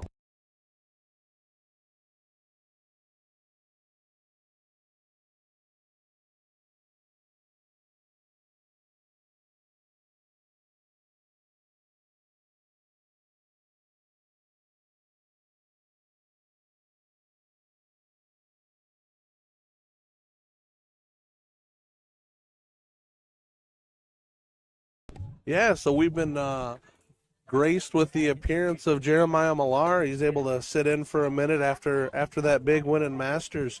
You've been throwing great all day. Lots of 10 darters, lots of looks at 9 darters. How you feeling about that event today? Appreciate it, Don. It's always fun to be behind the mic instead of behind the line. So, yeah, it was a good win. Gary's a heck of a player, and he's got passion for the game. It was awesome to see, Gary perform at the level that he can perform. So, to me, it was a good win. But yes, missing that 9 darter in the very first stream, just couldn't get rid of it. But it was good. Yeah, I could tell the whole event you were chasing that 9 darter right after the first one. So it's an admirable goal. I know it wouldn't be your first one, but man, they sure are fun to hit, and even better on the stream. Yeah, Gary was shooting great all day. Once he got down to an out, it was pretty deadly, but looked like your scoring power was just a little bit too much for him to handle. You were so consistent on that triple 20. You did catch a couple unlucky bounces into the 1s and 5s, but man, you were all over it all day.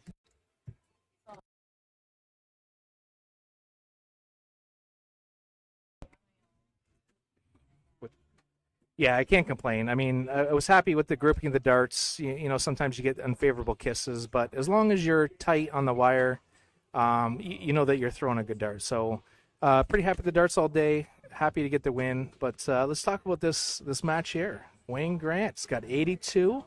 To me, obviously, bullseye is the important dart. Dart 1, so he's in great shape for dart 2. Plays it safe, smart darts. Yeah, a really good comeback too. He was down by about 140 or 150 just a couple of rounds ago, so maybe a slack round from Todd, but great composure by Wayne there just to keep himself in the game, give himself a look at the shot, and once he got the look, he took it. So great job there. Yeah, I think the important piece on that one is after the bullseye, sometimes people get too aggressive with the double 16. You've got to miss on the inside. It's one of those things where you never want to play for the miss, but you have to be aggressive on the inside wire. So Wayne, I mean, to me, that was kind of a veteran move. Wayne's been around the game for a long time, and it just another guy that just travels. I think he travels 5 hours to play league. Never seen anything like it. So pretty awesome to see him. Yeah, 5 hours, that's an incredible trip for just to play league. That's definitely dedication. I know he's an up north guy. Todd Hayes throwing great. Opened up with another hat trick just like he did in the first game. If he can stay on this, man, he's really putting Wayne under a lot of pressure. You know, Todd is one of those guys that's not new to the game. You know, Todd's been playing for a long time. I met him a couple years ago, and it was awesome to see that he was just getting back in the game, and 2 years later, here he is. You know, is this the finals? Yes. Yeah. Playing in the finals of level 1, I believe. Yeah. Finals of level 1, open up hat trick. So awesome to see him back in the game. Yeah, Todd is coming up from the bottom side. Wayne is sitting king seat, but man, Todd is all over that bullseye. Missing his first dart. Okay, just finding out Todd lost his first match of the event, came all the way back through the bottom side, so he's had a lot of darts thrown here just to get back to the finals. Not super happy with that bounce out on the first dart, or the second dart, but he's got a 200-point lead here, so he's fairly comfortable. Yeah, Todd's not going to stress over that turn. You know, 2 good turns with the start, 180 versus 383. He's just going to want to get back to the line and make it right again. Really, it's a long day, right? This is a morning event, lost first round and battle all the way back. So really the question is there going to be fatigue, or will he be able to kind of hold this level that he's playing at now? Yeah, and like you said, Todd's a veteran. He's been here. He's been around. He knows how to handle a long tournament day. This isn't his first one, so he'll know what to do, how to pace himself, and everybody's got kind of a different routine, and you really only learn that through experience, and he's got enough where he kind of knows what he needs to do. Preferably get in and out of this match and take a break, get off his feet, whatever he needs to do to keep himself in the game. Yeah, Todd is definitely in a good spot. Obviously, the soft tip favorite. I've learned that quickly. Double 15 coming from steel tip was a different look for me to know the 15 was the favorite. But let's see what he does here. Look at that. Doesn't prove me wrong. Yeah, first dart right in the heart of it. So this is a race to 2. So this will be the decider for the first half of the double dip. They're gonna diddle here and see who goes first. But man, the way Todd's been starting, and he's just been on fire on those bullseyes. So I feel like Wayne kind of stole that first one. So if Todd can put one here in the middle and start the way he did, I like him at least for the first half of this double dip here. Yeah, that's a great dart. So 2 out of the black, knowing that Wayne's got a little bit of comfort knowing that he's on the king seat. But, you know, this important dart, oh, what a dart from Wayne. To squeeze it in there, 1 hole closer to the double, that's just a phenomenal shot. So really, I'll be honest with you, that's kind of phase 1.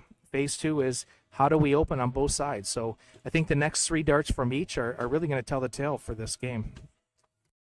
Yeah, this is a big one, and when it comes down to especially finals matches and game deciders, it's so much of it, and really at lower levels too. This is a level 1 match, but pressure plays such a big part. And if you can just put a big score and just apply pressure and just see what happens, see how the chips fall, that can change things pretty drastically. Yeah, I completely agree. So, Wayne comes away with one. To me, it's kind of a two-bull must hit to put the pressure on. So, if Todd's really got to hit three, if he hits three, then the pressure's on Wayne, and it's exactly what he does. It's a great open. Yeah, and you hear him celebrate a bit there. Nothing too crazy, but he knows how important that third dart was. The first two were nice, but the third really, really applies pressure, and Wayne's feeling it. He knows. He's been around, but he knows he needs to hit something big here. Not just to keep up, but he has the throw. He needs to take advantage of that. I guess anyone that's ever seen me play, I'm pretty proud of the fact that it's really about counting darts. And when you start thinking about it, Wayne's got to get out at 9. Todd's going to force the 9 darts from, and the first 3 were the key ones, right? Put him in a good spot. So as long as Wayne continues to pepper that bull, even if he misses one, he's forcing him to get out in 9, and it's exactly what he's done. Hat trick. So 271 plays 201. And really it's about who can get out in 6 from here. Todd's in a great spot. Even 2 bulls and a miss get you into a 2 dart out. So really Wayne has got to hit 2 more bulls in the spot. Yeah, only able to find one there. You really, at that point, yeah, like you said, he needs 2. He needed to get himself to an out. And with Todd coming off back-to-back hat tricks, he's got to like the position he's in right now. He's comfortable. He's feeling it. He knows he's going to have to win another match, but if I'm him, I'm loving this position and I'm in right now after 6 straight bowls and only being down 7 points. So, yeah, unfortunate first dart bounce out. So I've seen this time and time again, right? You put in the hard work up front. You hit the back-to-back hat tricks. You're in a good spot, and then really it's about the last turn, right? How do you position yourself for the out? So now you've got Wayne, who's got 194.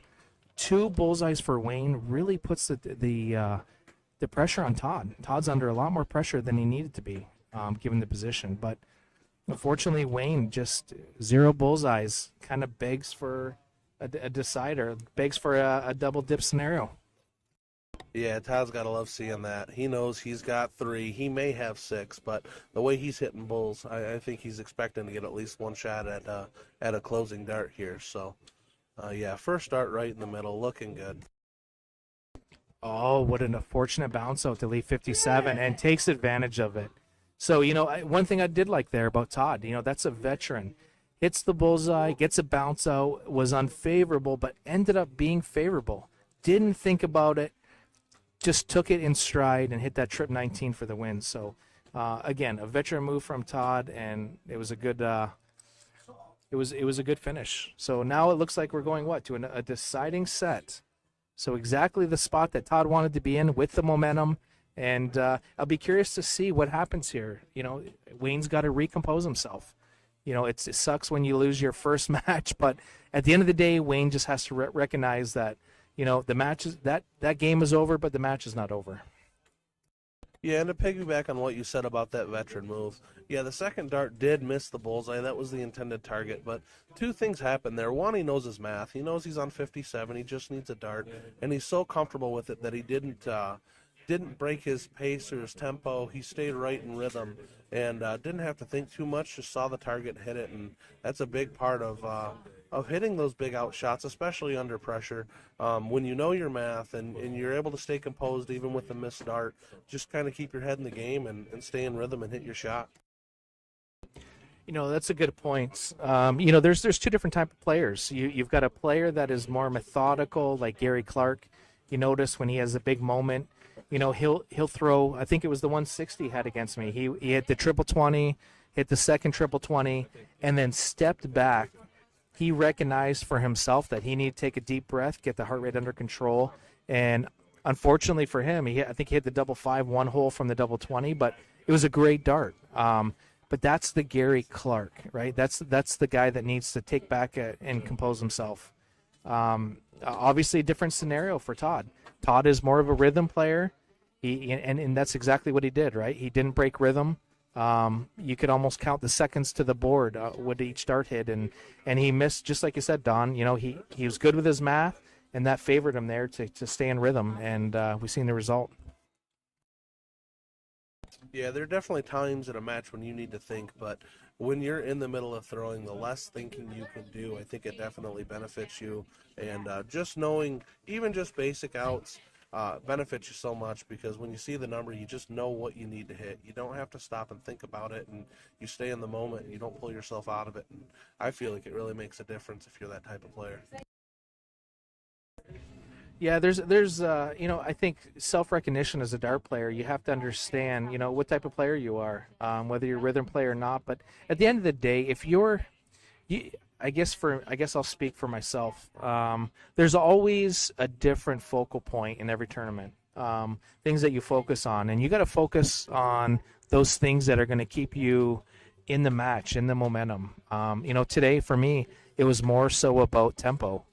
I knew that I couldn't lob the dart to the board, so every time I focused, it was on the tempo of the dart. So here we go, diddling for the last set. I'll be honest, I think Wayne's probably happy to see that diddle. It's not in the bull, and it is not blocking Wayne. So curious to see how Wayne handles that scenario. Well, looks like Wayne got him by a hole. Yeah, So at this point, anything outside of the bull, when you're in the finals at like a level 1, or really anytime you see anything out of the bull, your eyes get wide, and you just know anywhere in there you're okay. Fortunately, he hit it right on the wire, but it was just enough to take the advantage over Todd. So Wayne will be starting in the second half of the double dip, so everything's all even. Best of 3, race to 2, winner take all here. Yeah, one thing we got to remember, though, so it's always great to have the start. It kind of gives you one more chance at maybe not performing, right? So, if you just hold throw, then you're back to a cork. So nobody has to be broken at this point, although it is, you get a little bit of leeway here getting the start, especially with 501 full bowl, as much as these guys have been hitting the ball. So, again, for me, I think Wayne struggled in the back half of that last set. How he responds here in these first 3 darts will tell the story for me. And you can see, Wayne is tightening up a little. And that last dart, he kind of just relaxed and just threw it. So kind of the natural motion took over and a double bull. Yeah, and that first start was really unfortunate. Anytime you miss in that 20, the 5, or the 1, just one hole out, it doesn't actually, but it really feels like it just blocks that bullseye out. And the second dart, he tried to force it in. The third dart, he slid over and kind of got a different angle and snuck it in there. So just a tough miss, but that's all part of experience and learning how to adapt to the board situations. Yeah, definitely the toughest dart in darts is when you put it just above the bullseye. And I'm a big mover. I like to move and change angles because I think an angle change gives you a better chance at not getting that bad deflection. So interesting there. Todd opens up. He hits a bull. He gets a bounce out, and it doesn't count as a bull. And Wayne responds with 2 bullseyes. So it's good to see. Wayne has got the momentum of this. And to be honest with you, at this point, you start counting darts. Oh, boy, Todd kind of put himself behind it, and you could see, kind of slapped his hands. He recognized that, the momentum and the opportunities with Wayne here. Yeah, he knows with that miss, Wayne's a full bullseye ahead right now with the throw. So he's really got to hit some big scores to try to catch up. But if Wayne just keeps pouring in tons, low tons, and an occasional hat trick, he may just distance himself just enough where Todd just doesn't get back within striking distance. Yeah, Todd. For me, Todd, this is kind of a must hit. He's got to hit the next 2. He's really got to get out in 9, and unfortunately, you wonder if fatigue is starting to kick in. It's kind of what I talked about at the beginning of this, right? You've got adrenaline will keep you into the match. Sometimes fights the fatigue, but the break in between the sets, it was a good probably 5 minutes. And you just wonder if the adrenaline stopped a little, and he's got to fight through the fatigue here. Yeah, Wayne with 2 close misses there. He does end up finding 1. Fortunately, with that slack round from Todd before, it didn't hurt him too much. He's down to an out, and he's going to have at least 6. Even if Todd goes perfect here, he's going to have at least 6 here at the 145. So he just needs to stay comfortable. If he gets a look at the out, that's great. If nothing else, take a big chunk out of it and leave him something that's pretty attainable for his next inning. Yeah, I was anxious to get on the mic again to say, Don, it doesn't have to be. He doesn't have 6. You see Todd jumps on that trip 20 because a 180 would have left an out. 167. So that's where you get the experience that comes in. A guy that's good with math and experience. Sometimes those situations, you put yourself into a winning spot instead of hoping your opponent misses. So veteran move from Todd. To me, the only hope he's got here is he's really got to apply the pressure to Wayne here. He's got to hit a hat trick here, and that's a tough first start. Yeah, that's unfortunately, with not moving along the line, that first one was too tough to get by.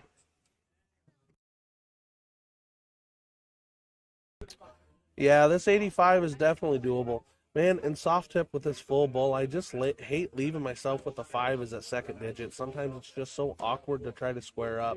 He did an okay job there, leaving himself 66, but missed the big single to leave himself 50, but ends up squaring it up.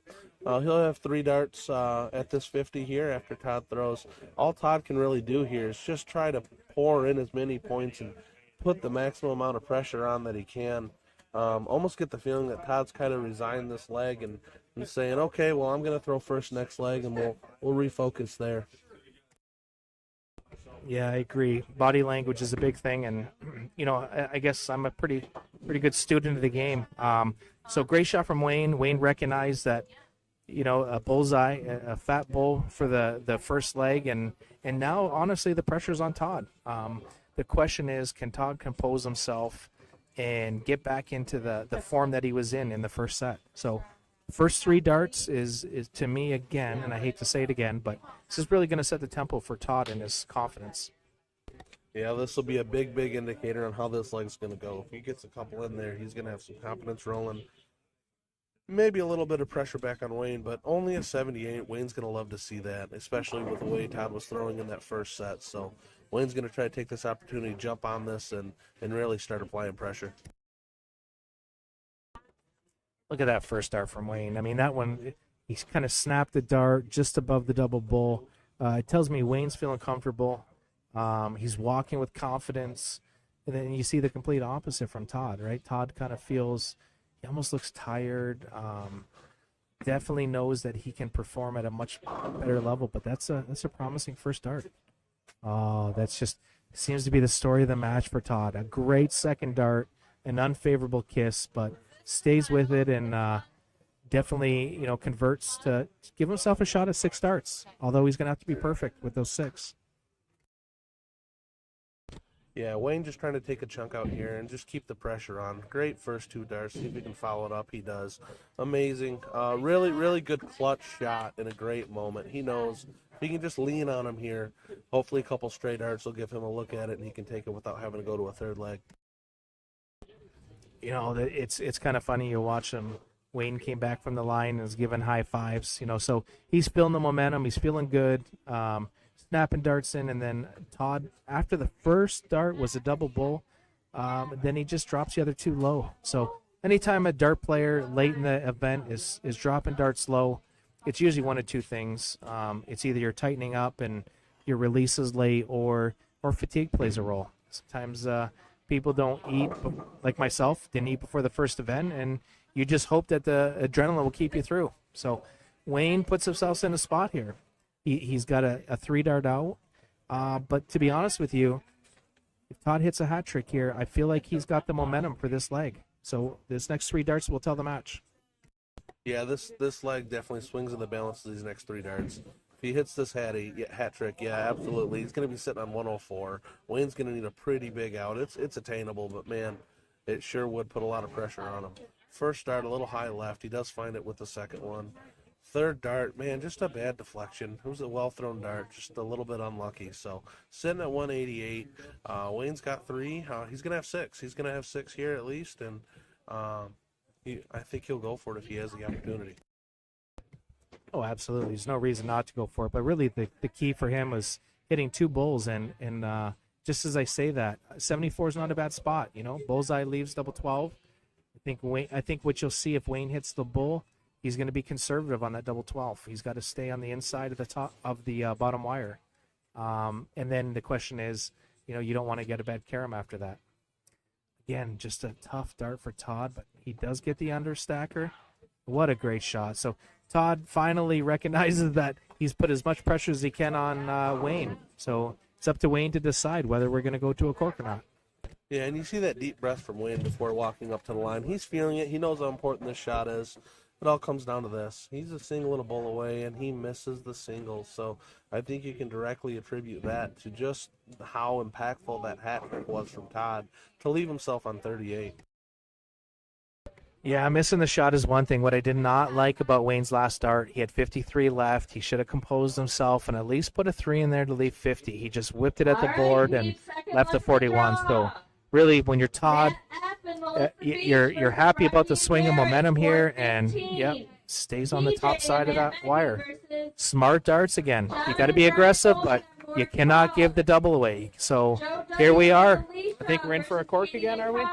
Yeah, we're going to cork here.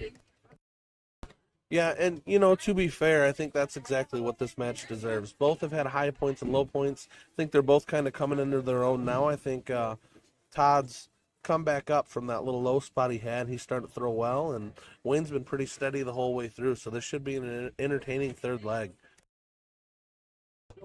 Oh, boy. Again, Todd's whole match has been a game of deflections. You've seen it probably about 4 times in the match where he's put a bullseye out there and a deflection bounce out of the bowl, and then unfortunately the most inopportune time, which was in the cork. Again, his dart did not have the momentum to carry through that deflection, and I'm going to call it fatigue. Be curious to talk to Todd after the smash to see if I was correct on the fatigue piece. So Wayne, of course, has got its. This match is his. So if he stays straight. And if he hits 5 of the 6 first darts, speaking of bounce outs, Todd got the first bounce out in his favor. Yeah, Wayne's looking good. Nice firm follow through right now. I don't see a whole lot of hesitation. Just a little bit unfortunate on that third dart, but you're never too upset walking away with a ton plus when you're playing a hot bull. Unless you're talking throwing perfect games every time. Todd all over it, but just some more deflections right on the wires. Yeah, and you just look at how the dart enters the board. And to me, between body language, how the dart's hitting the board, it kind of tells a story. When Wayne's dart hits the board, it's pretty firm. It's entering flat. Of course, getting a lot less bounce outs for that. And you see Todd kind of lobs it in there. And sometimes when you lob it in there, you don't have the momentum behind it. Oh, my goodness. Wayne with a second bounce out in 6 darts. He pretty much went all match, and it was all Todd on the bounce out. So, to me, Wayne still holds the momentum, but this is a must hat trick for Todd. Yeah, maybe a little cosmic justice there with the darts, but well-thrown darts, and I don't know how that scored an 11, but that is what it is, and another bounce out from Todd. Really unfortunate.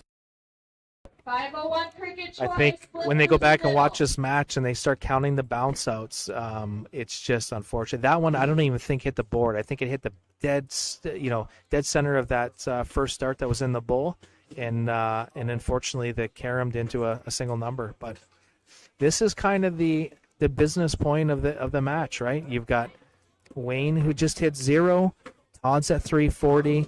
I really believe the momentum has just swung to Todd. So really it's going to come down to who can put a few good sets of darts together.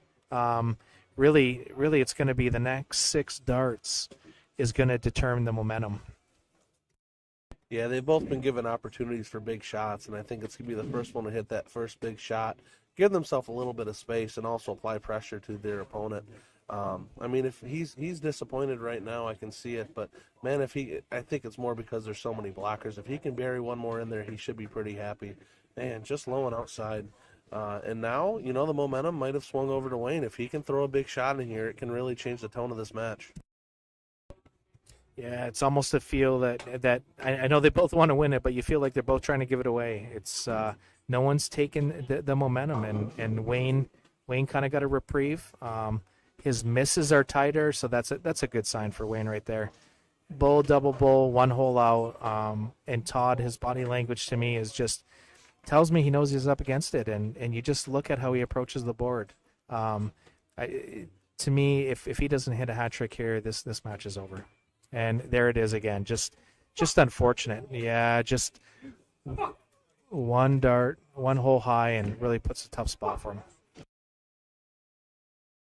Yeah, it was a miss, and he knows how important that miss is. Not so much that it's a one, but it's just in such an unfortunate spot. And part of that, I think, is just coming from the floatiness of the dart that he's got right now. Wayne's staying really firm, a really aggressive delivery, and I think it's serving him well in the bounce out department. And also, he's tending to not ride that top wire. And whenever you're throwing it in the bottom half or even in the middle, you can kind of ride your dart in. When it's up on top like that, it's just like a giant sail that's just asking to catch everything thrown near it, which is what we just saw with that second dart from Todd. Well, and really, it's a mindset thing. I mean, Todd's a veteran player. He knows. The surprising part to me, see, he moved over to the left, gave himself a better angle. Why he didn't do that in dart 2 is beyond me. But it's not over yet. Wayne's got to put 2 bullseyes in order to really keep the momentum. And Todd is kind of resigning this too early, in my opinion. So dart 3 here. What a dart 3 from Wayne. Yeah, big third dart. But even before that round, Todd was only down by 29 points, and it's all coming down to who's going to hit the big shot at the most timely moment. So even here, if he throws in a hat trick, he's going to put all that pressure back on Wayne. Missing with the second one, does find it with the third. So this is still really nip and tuck. Somebody's going to hit a shot to take this tournament. Yeah, I mean, Wayne's in a great spot. A bullseye, he's hitting the bullseye as well. That leaves him the trip 14, so he's got an easy 2-dart combo, in my opinion. That's going to make things a little more interesting. Good double bull, double 19 for the... Oh, you see that sometimes in those tight moments, right? You tense up, it's the match, and he tried to hurry that shot, and as a result, it's low. So Todd finds himself in a spot that he did not expect to be in. He's got a shot at the match. Yeah, he's been pretty fired up, pretty disappointed right now with his performance, but all that doesn't really matter at this point. You've got 3 darts to take this tournament down. With all the unfortunate breaks and all the bad throws, none of that matters right now. You've got 3 darts. What are you going to do with it? You're right. I mean, that's the logical piece sitting behind a microphone that would say that. But when you're in that moment and things have not been good, it's a battle. Oh, 2 balls, double. Oh, my goodness. He almost hits the triple for the bust, but what a shot from Todd Hay to secure the win. Yeah, amazing double dip, presence of mind to just take a moment before throwing. He took a good 20, 30 seconds before taking the line. Made sure to try to get his head right, try to maybe get his pulse rate down just a little bit, and really focus on what he had to do. And great finish. A little fortunate to not fall into that triple, but hey, that's what he was throwing at, and he got it, and he takes down the tournament. As a dart fan, nothing you can ask for more than an exciting finish down to the last dart in the last game. So congratulations to both gentlemen. Congratulations, Todd, on the victory, and Wayne, for a second-place finish. So, hey, guys, it's been an absolute blast. I appreciate you letting me behind the microphone, and looking forward to being hopefully on the stream a little later, and maybe putting some 9-darters in there. Yeah, absolutely. Thank you so much for stopping by. If history's any indicator, I'm sure we'll be seeing you on the stream this afternoon. And between you and Brandon, you guys are both amazing shots. We should see some fireworks out of you too. Yeah, looking forward to. I'm going to go get some Culvers that's in the parking lot, and I'll see you shortly. Thanks, Don. Awesome. Congratulations again. Thanks, Jeremiah.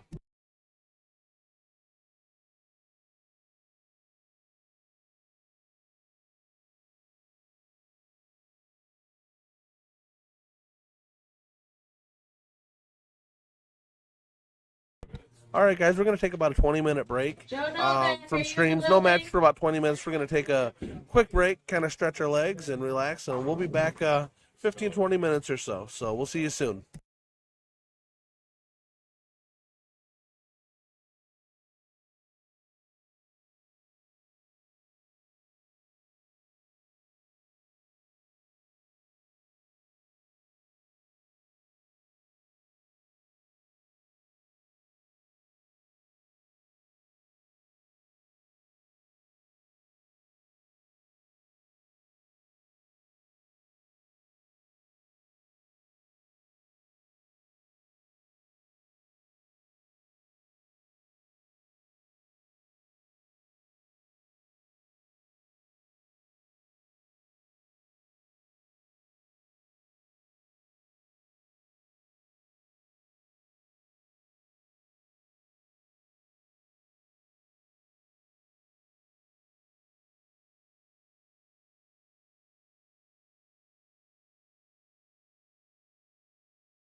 All right, guys, we're just getting set up here. Give us a few minutes, and we will be streaming this next match with Andy and Lisa and KC and hockey.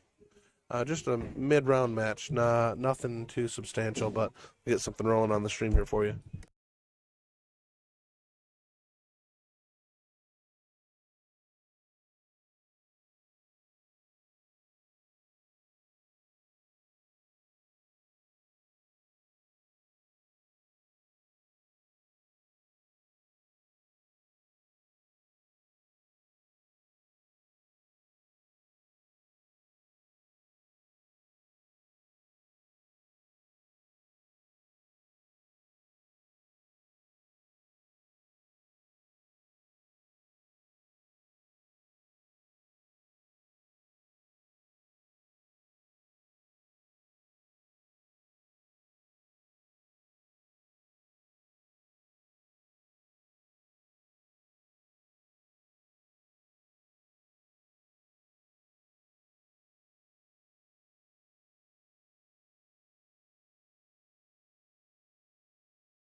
All right, guys, so we're back.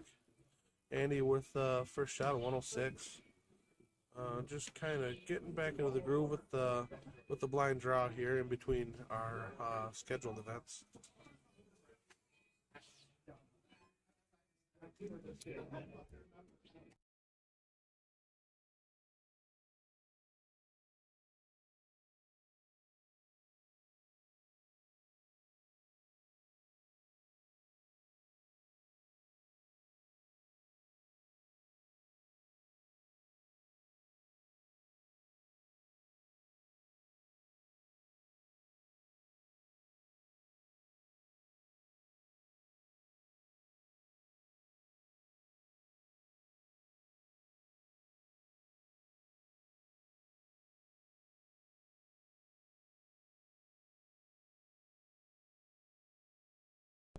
Tom with the solid ton.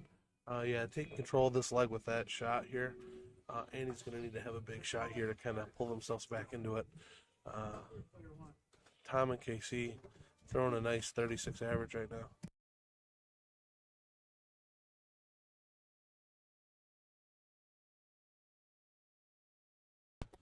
Andy with a good answer. He just needs to stay solid. Hope Lisa can pick him up here on the backside. KC looking for a big shot here to leave his partner out.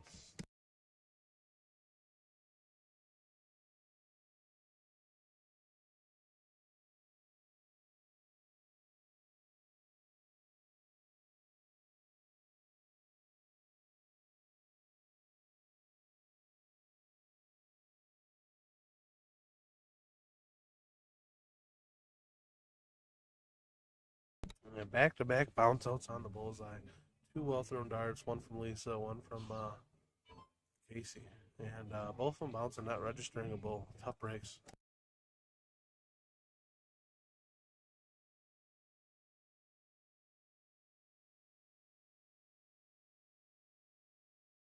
Yeah, Tom with two good bullseyes there.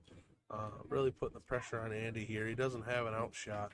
And Casey's fully capable of taking this 90. So really all Andy can do here is try to hit as much as he can, put a little bit of pressure on the other team here. Tough spot for a miss for that first start, but he's able to sneak the second one in, third one right on top of it. Great shot.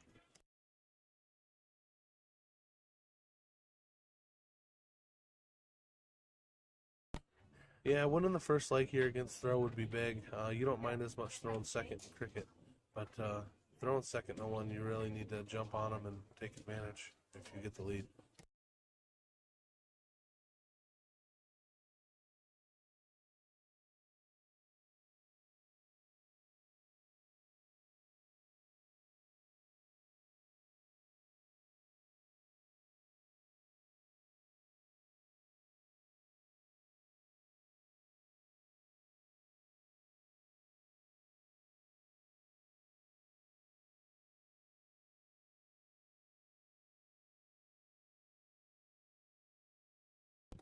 All right, Tom here with a attainable 60 out here. Goes for the triple 20, it looks like, and hits trip 18. Fortunate miss there, and cleans it up with that 6. So first leg down, one more to go for them to take it. It is 0-1 cricket choice here, so Annie and Lisa are going to start in the cricket leg.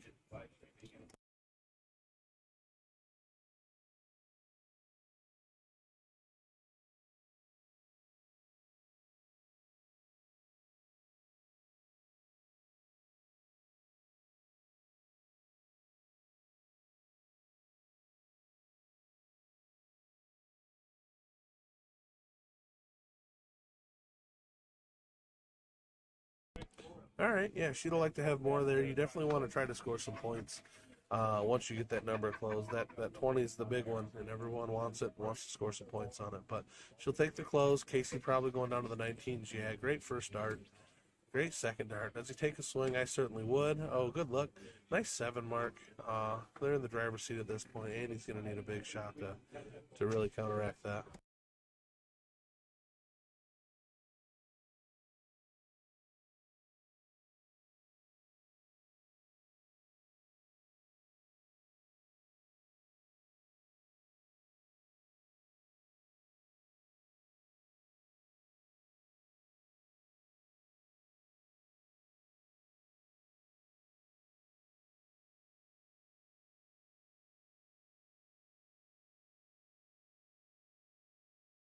Yeah, huge first start from Tom here. Taking a 74-point lead. Yeah, certainly I would have took a swing at the 20s. That third dart, he did pick it, but man, it's a triple or nothing there. A single doesn't really do a whole lot. I would typically point there, but he went for it. He caught the shot, so big darts.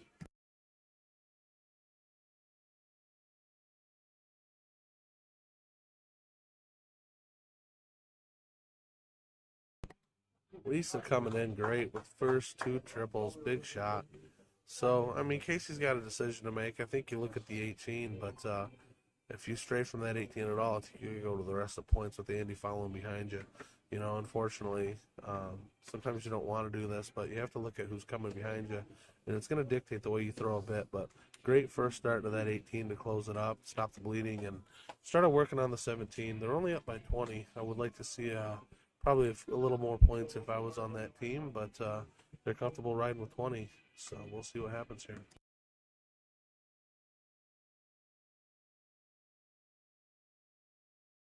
Wow, really unfortunate bounce out there. Bounced off the dart of the 17 and registered a 2. Yeah, Tom and Casey averaging a 5.3 right now, throwing great darts. That's tough for just about any blind draw team opponent to live with. So they're firing on all cylinders right now. Nice steady close. See if he elects for points or tries to get another number. He does go at the 16, but only picking up a single.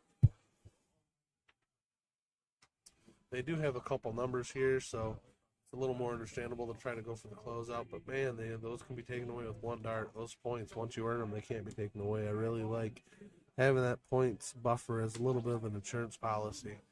Lisa coming in, hitting the triple, missing with the first and the third, but she did close the number. I suspect Casey's going to come and shut the 16 down. I would think point, but he may just go for the 15s after that.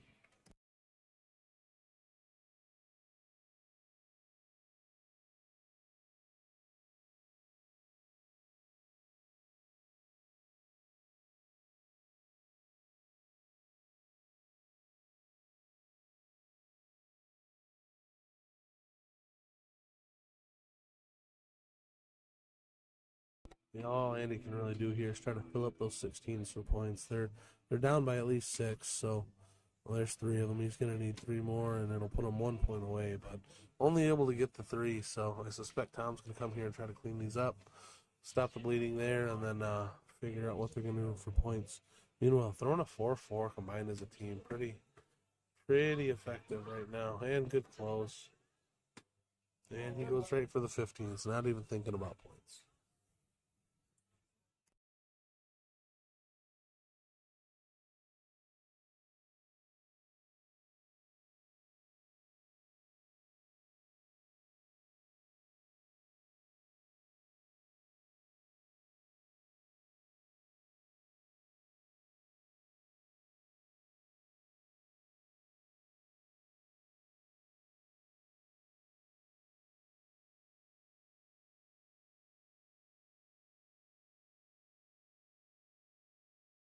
Yeah, great shot by Casey here.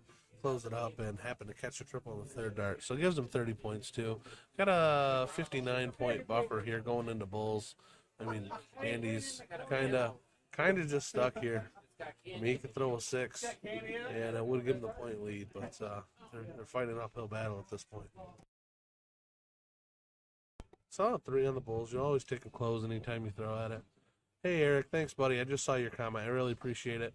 It's second day, so we're still working some kinks out, but we're getting there slowly but surely.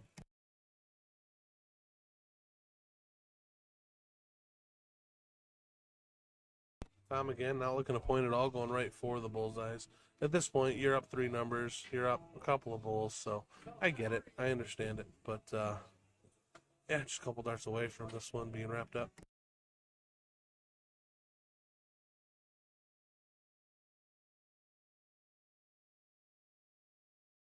Another unfortunate bounce out for Lisa. Way to stay focused and get that second one in there. Yeah, still 1 bullseye away. Casey just needs, 2 to clean it up here. So a couple bulls and should be on our way. I expect him to hit this year. He's pretty steady, pretty consistent player.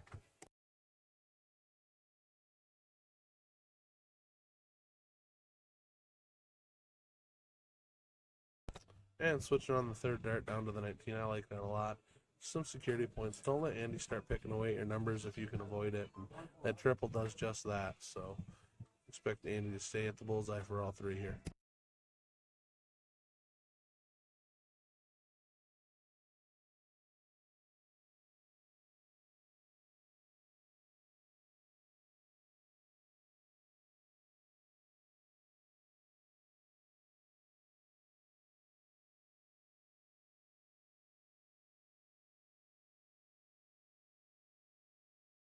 Yeah, Tom hitting with his first 2, shutting that game out, and it's like KC and Tom are gonna move on, and I believe Andy and Lisa are just going down to the 1 loss side, so they're not dead yet. They're still rolling, so there's still a chance for them.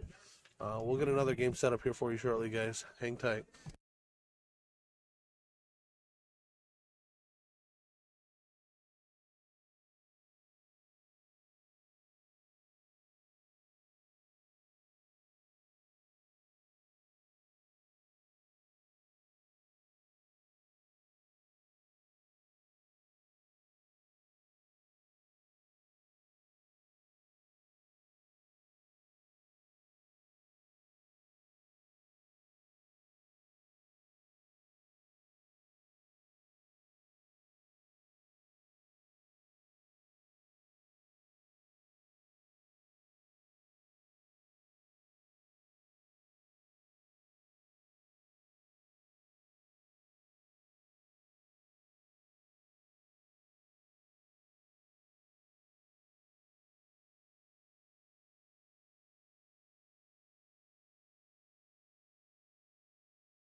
Oh, correction, guys. That was a second, third place match. That was a bottom side match. So Casey and Tom are now back up to play the finals, attempting a double dip. So that finals match will be coming up shortly here for the first look of the draw. We do have a second one going, but this will be the finals for the first blind draw.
All right, Casey starting this one on. This is finals of the first blind draw. So Casey and Tom Hockey coming up from the bottom side. They're going to need to double dip. Double dip Eric and Alex here. 3 slack darts for Casey. He'll be disappointed with that for sure.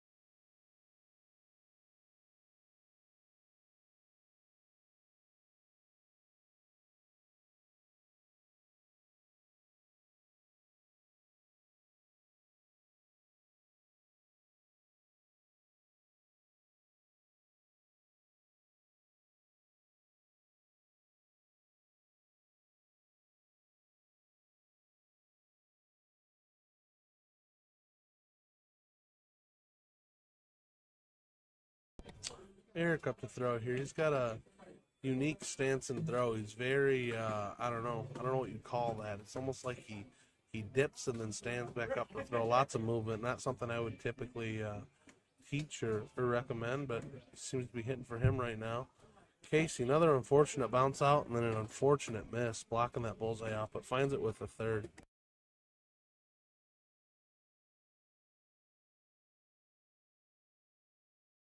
Alex up, down 53 points, so just looking to get a good solid score here. Keep pace, maybe take a bit of a lead. Good first 2 darts. And bounces out again on the third, so they're up, got a 60-point lead here. Tom won't be too worried about that. Coming up, same thing, just whittling down that score, trying to get down to a score, get down to an out here.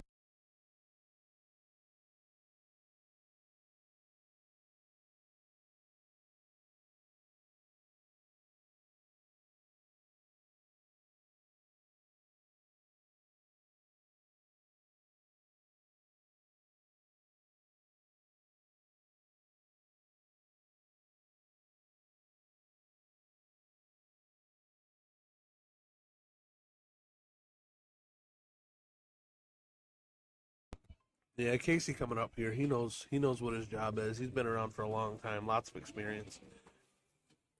Step 1, get to an out. He's there. Now step 2, just apply as much pressure as you can. Try to pressurize that throw. Great switch to the 17 to leave an easier 120 out. Left Tom nice and square, putting some pressure on Alex here. He knows he needs a big shot here to give Eric a reasonable out shot. First start right in the bowl. And, man, getting a little snatchy on that third dart. Leaves 138. It's not the end of the world. Keeping pace, but without that throw, they gonna need a miss or a really big shot from Eric if he gets the opportunity after Tom throws. Tom right into the bullseye. Really unfortunate bounce out there. Hit the wire, registers a 17, 53 left. And, unfortunately, it's kind of how soft tip is. You do have more bounce outs, and it's kind of almost random as to what you're going to get scored on those bounce outs. So Eric knows he needs a big solid shot here. Misses the bullseye off the rip. Falling into the 20 and then a 19. So 87 left, definitely attainable, but Casey coming up here with 50. He's pretty solid shot. He definitely hits these more than he's going to miss it. So this one might be all wrapped up. Yeah, right in the double, only missing the center dot by 1 hole. So Casey looking good. Going to move over to cricket now where Eric and Alex are going to throw first.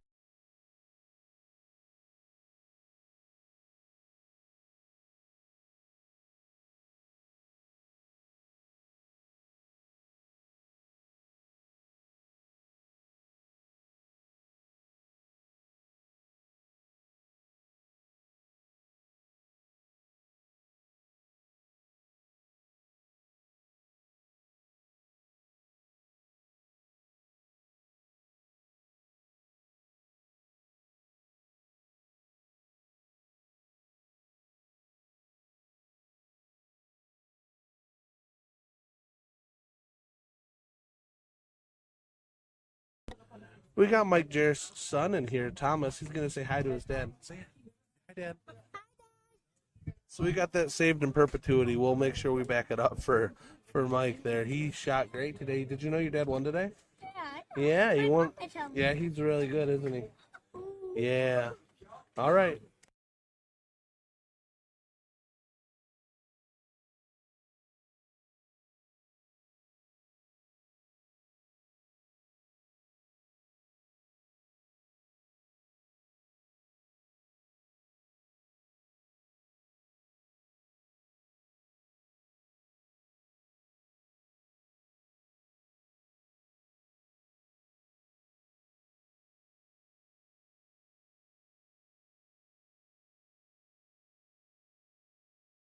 Big first start from Alex hitting that triple, taking a lot of the pressure off here. And not sure if we went back to the 20 or if he's going 18s. Either way, it's a good shot. Up by 23. I probably would have liked the 20s better. Casey here knows one big 9 mark's going to swing this whole thing, so that's definitely what he's looking at here. Step one's close that 18. There he goes. He's probably going to stay there. Yeah, absolutely. Good shot. Good solid 5 mark. Takes the point lead back, so Eric should be looking to hit those 20s before he moves.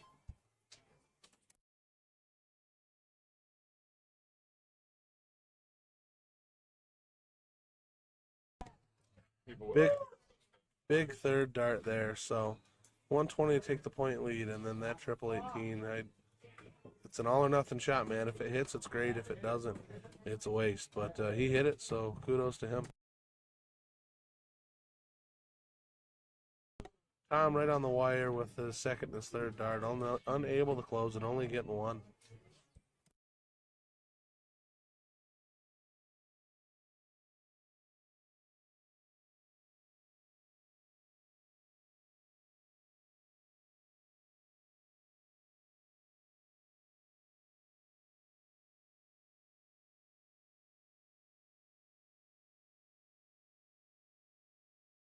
Casey coming up again here. He knows 5-6 mark on these 17s is really what he needs to do. First dart right in the triple. I suspect he's going to follow it right in here again. Yeah, bad deflection. Hit his dart. It was a great thrown dart. And, man, just another tough one right on the wire. So he'll take the close, but he's looking for more there, especially after that perfect first dart. Eric choosing to go points here instead of looking at the 17. And catches it again with the third dart. He's been snagging him with that third dart this game.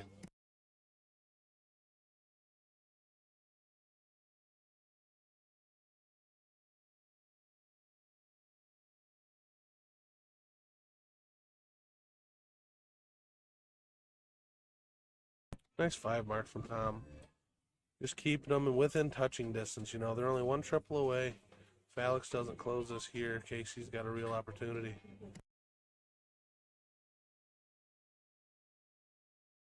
Again, choosing to go points first and closing it again with one dart. Man, keep throwing like that. There's not a whole lot of anybody that's going to touch you. So, yeah, Casey's coming up. He's going to need, man, he needs at least 7 to get ahead. I mean, preferably 9. He needs a whole pile of 15s here.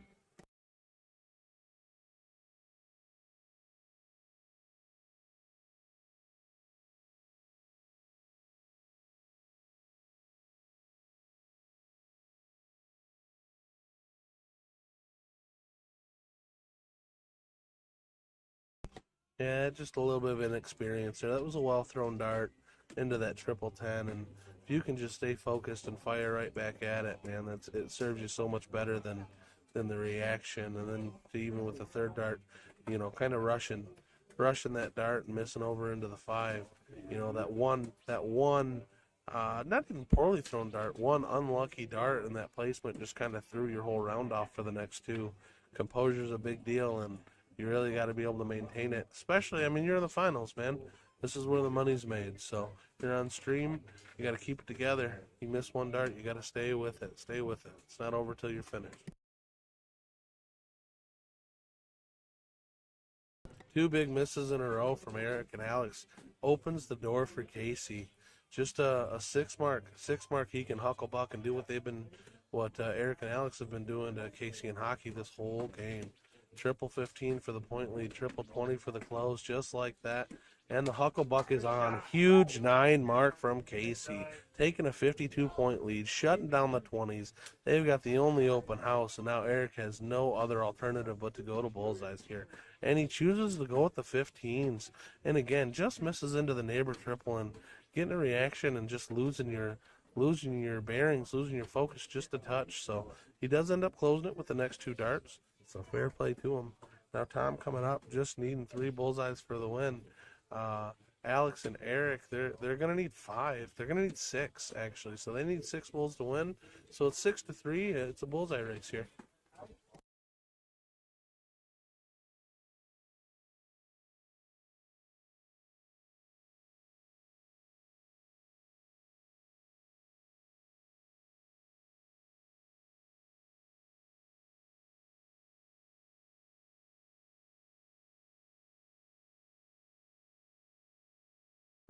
Single bull now brings that total down to 5. So 5-3.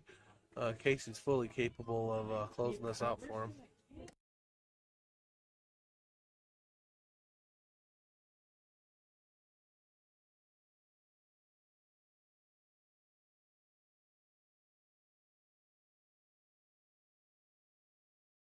Yeah, nice double single combo there from Casey, taking that down. So they take the first 2 games on the bottom side, completing the first half of the double dip. So now we're going to do this all over again. Casey's riding a hot streak right now. If he keeps that hot hand, I think Eric and Alex are going to have their hands full because he does not look like he's showing any signs of slowing down at this point.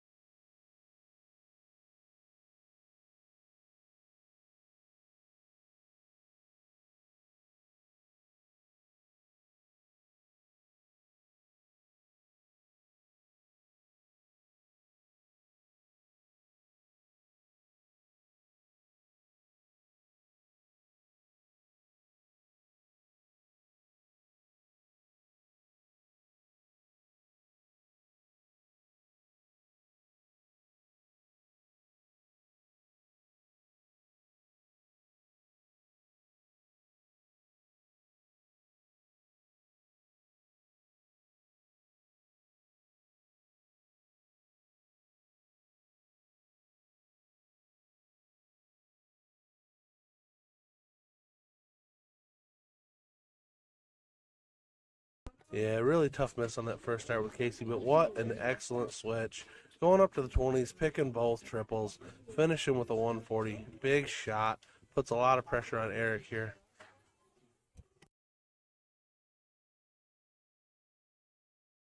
First dart right in the heart of it. Second dart right there. Third dart, tough bounce. Giving him a 6. He got robbed there, but finishing that with a 40-point lead. Tom up to throw. Another big shot here can really turn this leg on its head.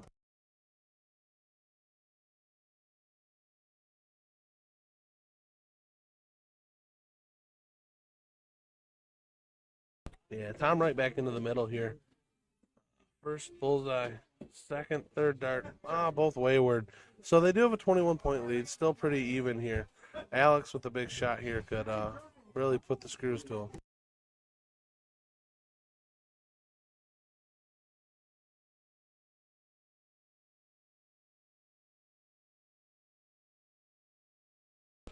Great first 2. It looked like that third dart. I don't know why it is, but a lot of people get a little snatchy and they don't complete their follow through, and it tends to pull the dart down. I think that's kind of what happened there. Just maybe feeling with some nerves, and that third dart just didn't complete the follow through all the way, pulled it down. So Casey's been here. He's been in this position before. He knows what to do. He caught the first one. Second one, unlucky deflection. Third one, he does find it again. So solid shot. Pretty level game here. So see how this pans out.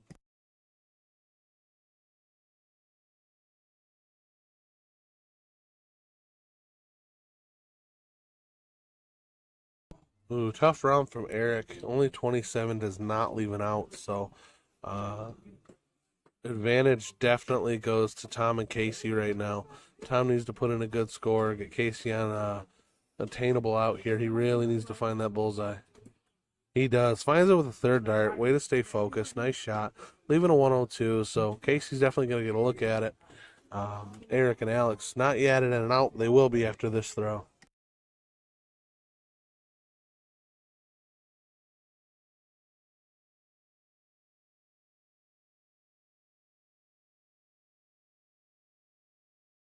Nice low ton from Alex. Putting some decent amount of pressure on Casey here. He's been here before. Casey and Tom are throwing a 33 average, so going by the averages, he should be taking this out. But outshots are tough, so he's a pretty solid player though. Did go for the bullseye, left 99, still an out, no longer. So probably just gonna square this up, try to leave 30. No, went for the triple 10, I think. So 70 left, 64 plays 70. Eric's got the throw.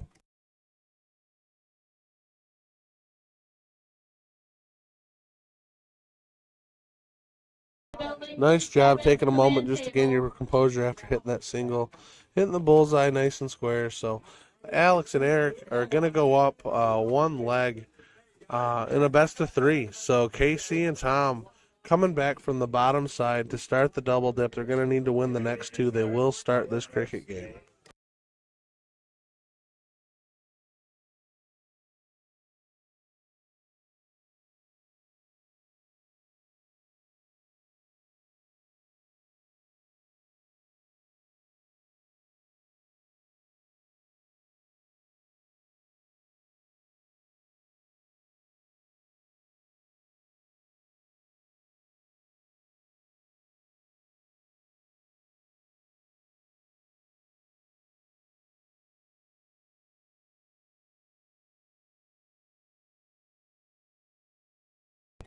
Yeah, Casey will be disappointed there with only having the 120. He knows he's got to get a circle up there on that first number, especially in this moment where they can't afford to drop a leg. So he'll be a little disappointed, but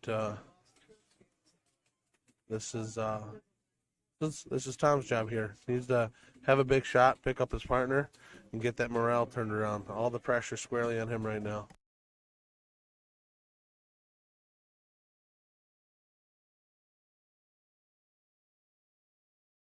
Big second dart triple. He needs to stay there, fill it back up.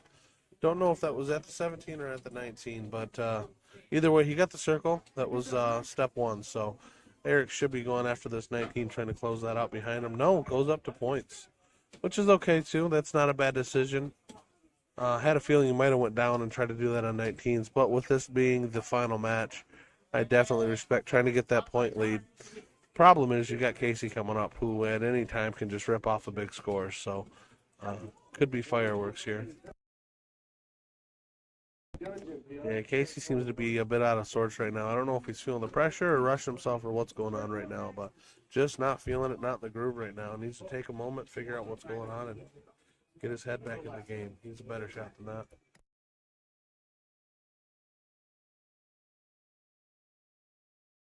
Nice close by Eric. Smart darts trying to go up to get that 20. Tom's going to need to come in here, and they need a big shot. They need a big shot to get their heads back in the game. They're not out of it mathematically, but emotionally, they need something to go their way here.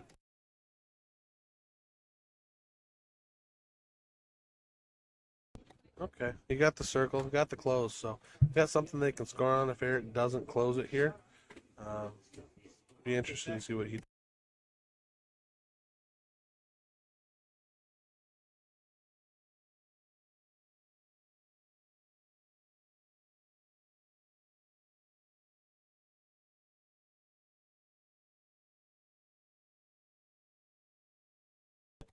All right, Eric closes it up. Casey needs a big shot. He needs to find triple with the first or second dart and then follow it right back in. Man, right next door, right on the wire.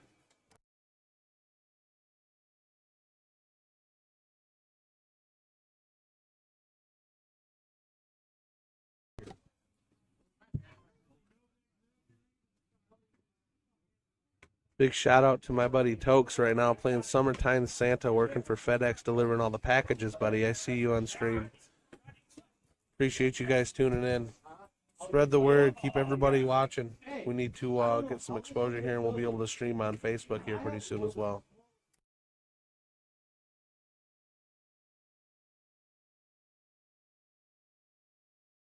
Big 4 mark from Tom. They just keep closing. They need a miss. They need one miss here, followed by a big shot to really put themselves back in the game here. See if Eric opens that opportunity right on the wire with the triple. Yeah, good solid. He hit the double with the third one, but it's a good safe shot. Just stay solid. Three around right now is gonna do it. Just shut numbers down one at a time, and before they know it, they're gonna Casey and Tom are just gonna be out of numbers to score on. They're gonna have nothing left. So another solid three. Alex comes up here and closes this. Could be curtains.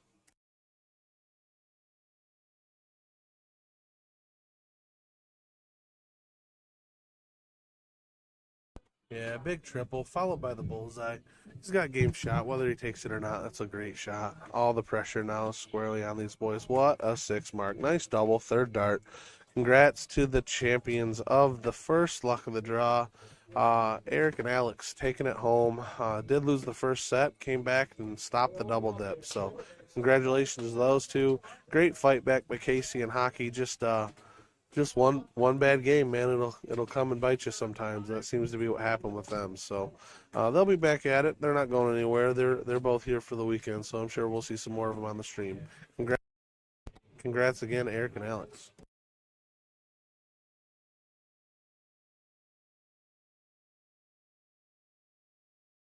Yeah, we do have a second LOD running right now, so we should be able to have some matches coming at you guys. Stay tuned. Shouldn't be too much of a wait.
Yeah, bear with us, guys. We're just setting up a couple camera angles before the next match.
All right, guys, we have decided that since we're going to restart the stream for the 5 o'clock event anyways, we are going to shut down the stream now and try to spend the next 50 minutes and see if we can get board audio. Thank you for everybody that's viewed and hung out with us. We will be back at 5 o'clock to be streaming the evening events. So we will see you then. Thank you again, and see you soon.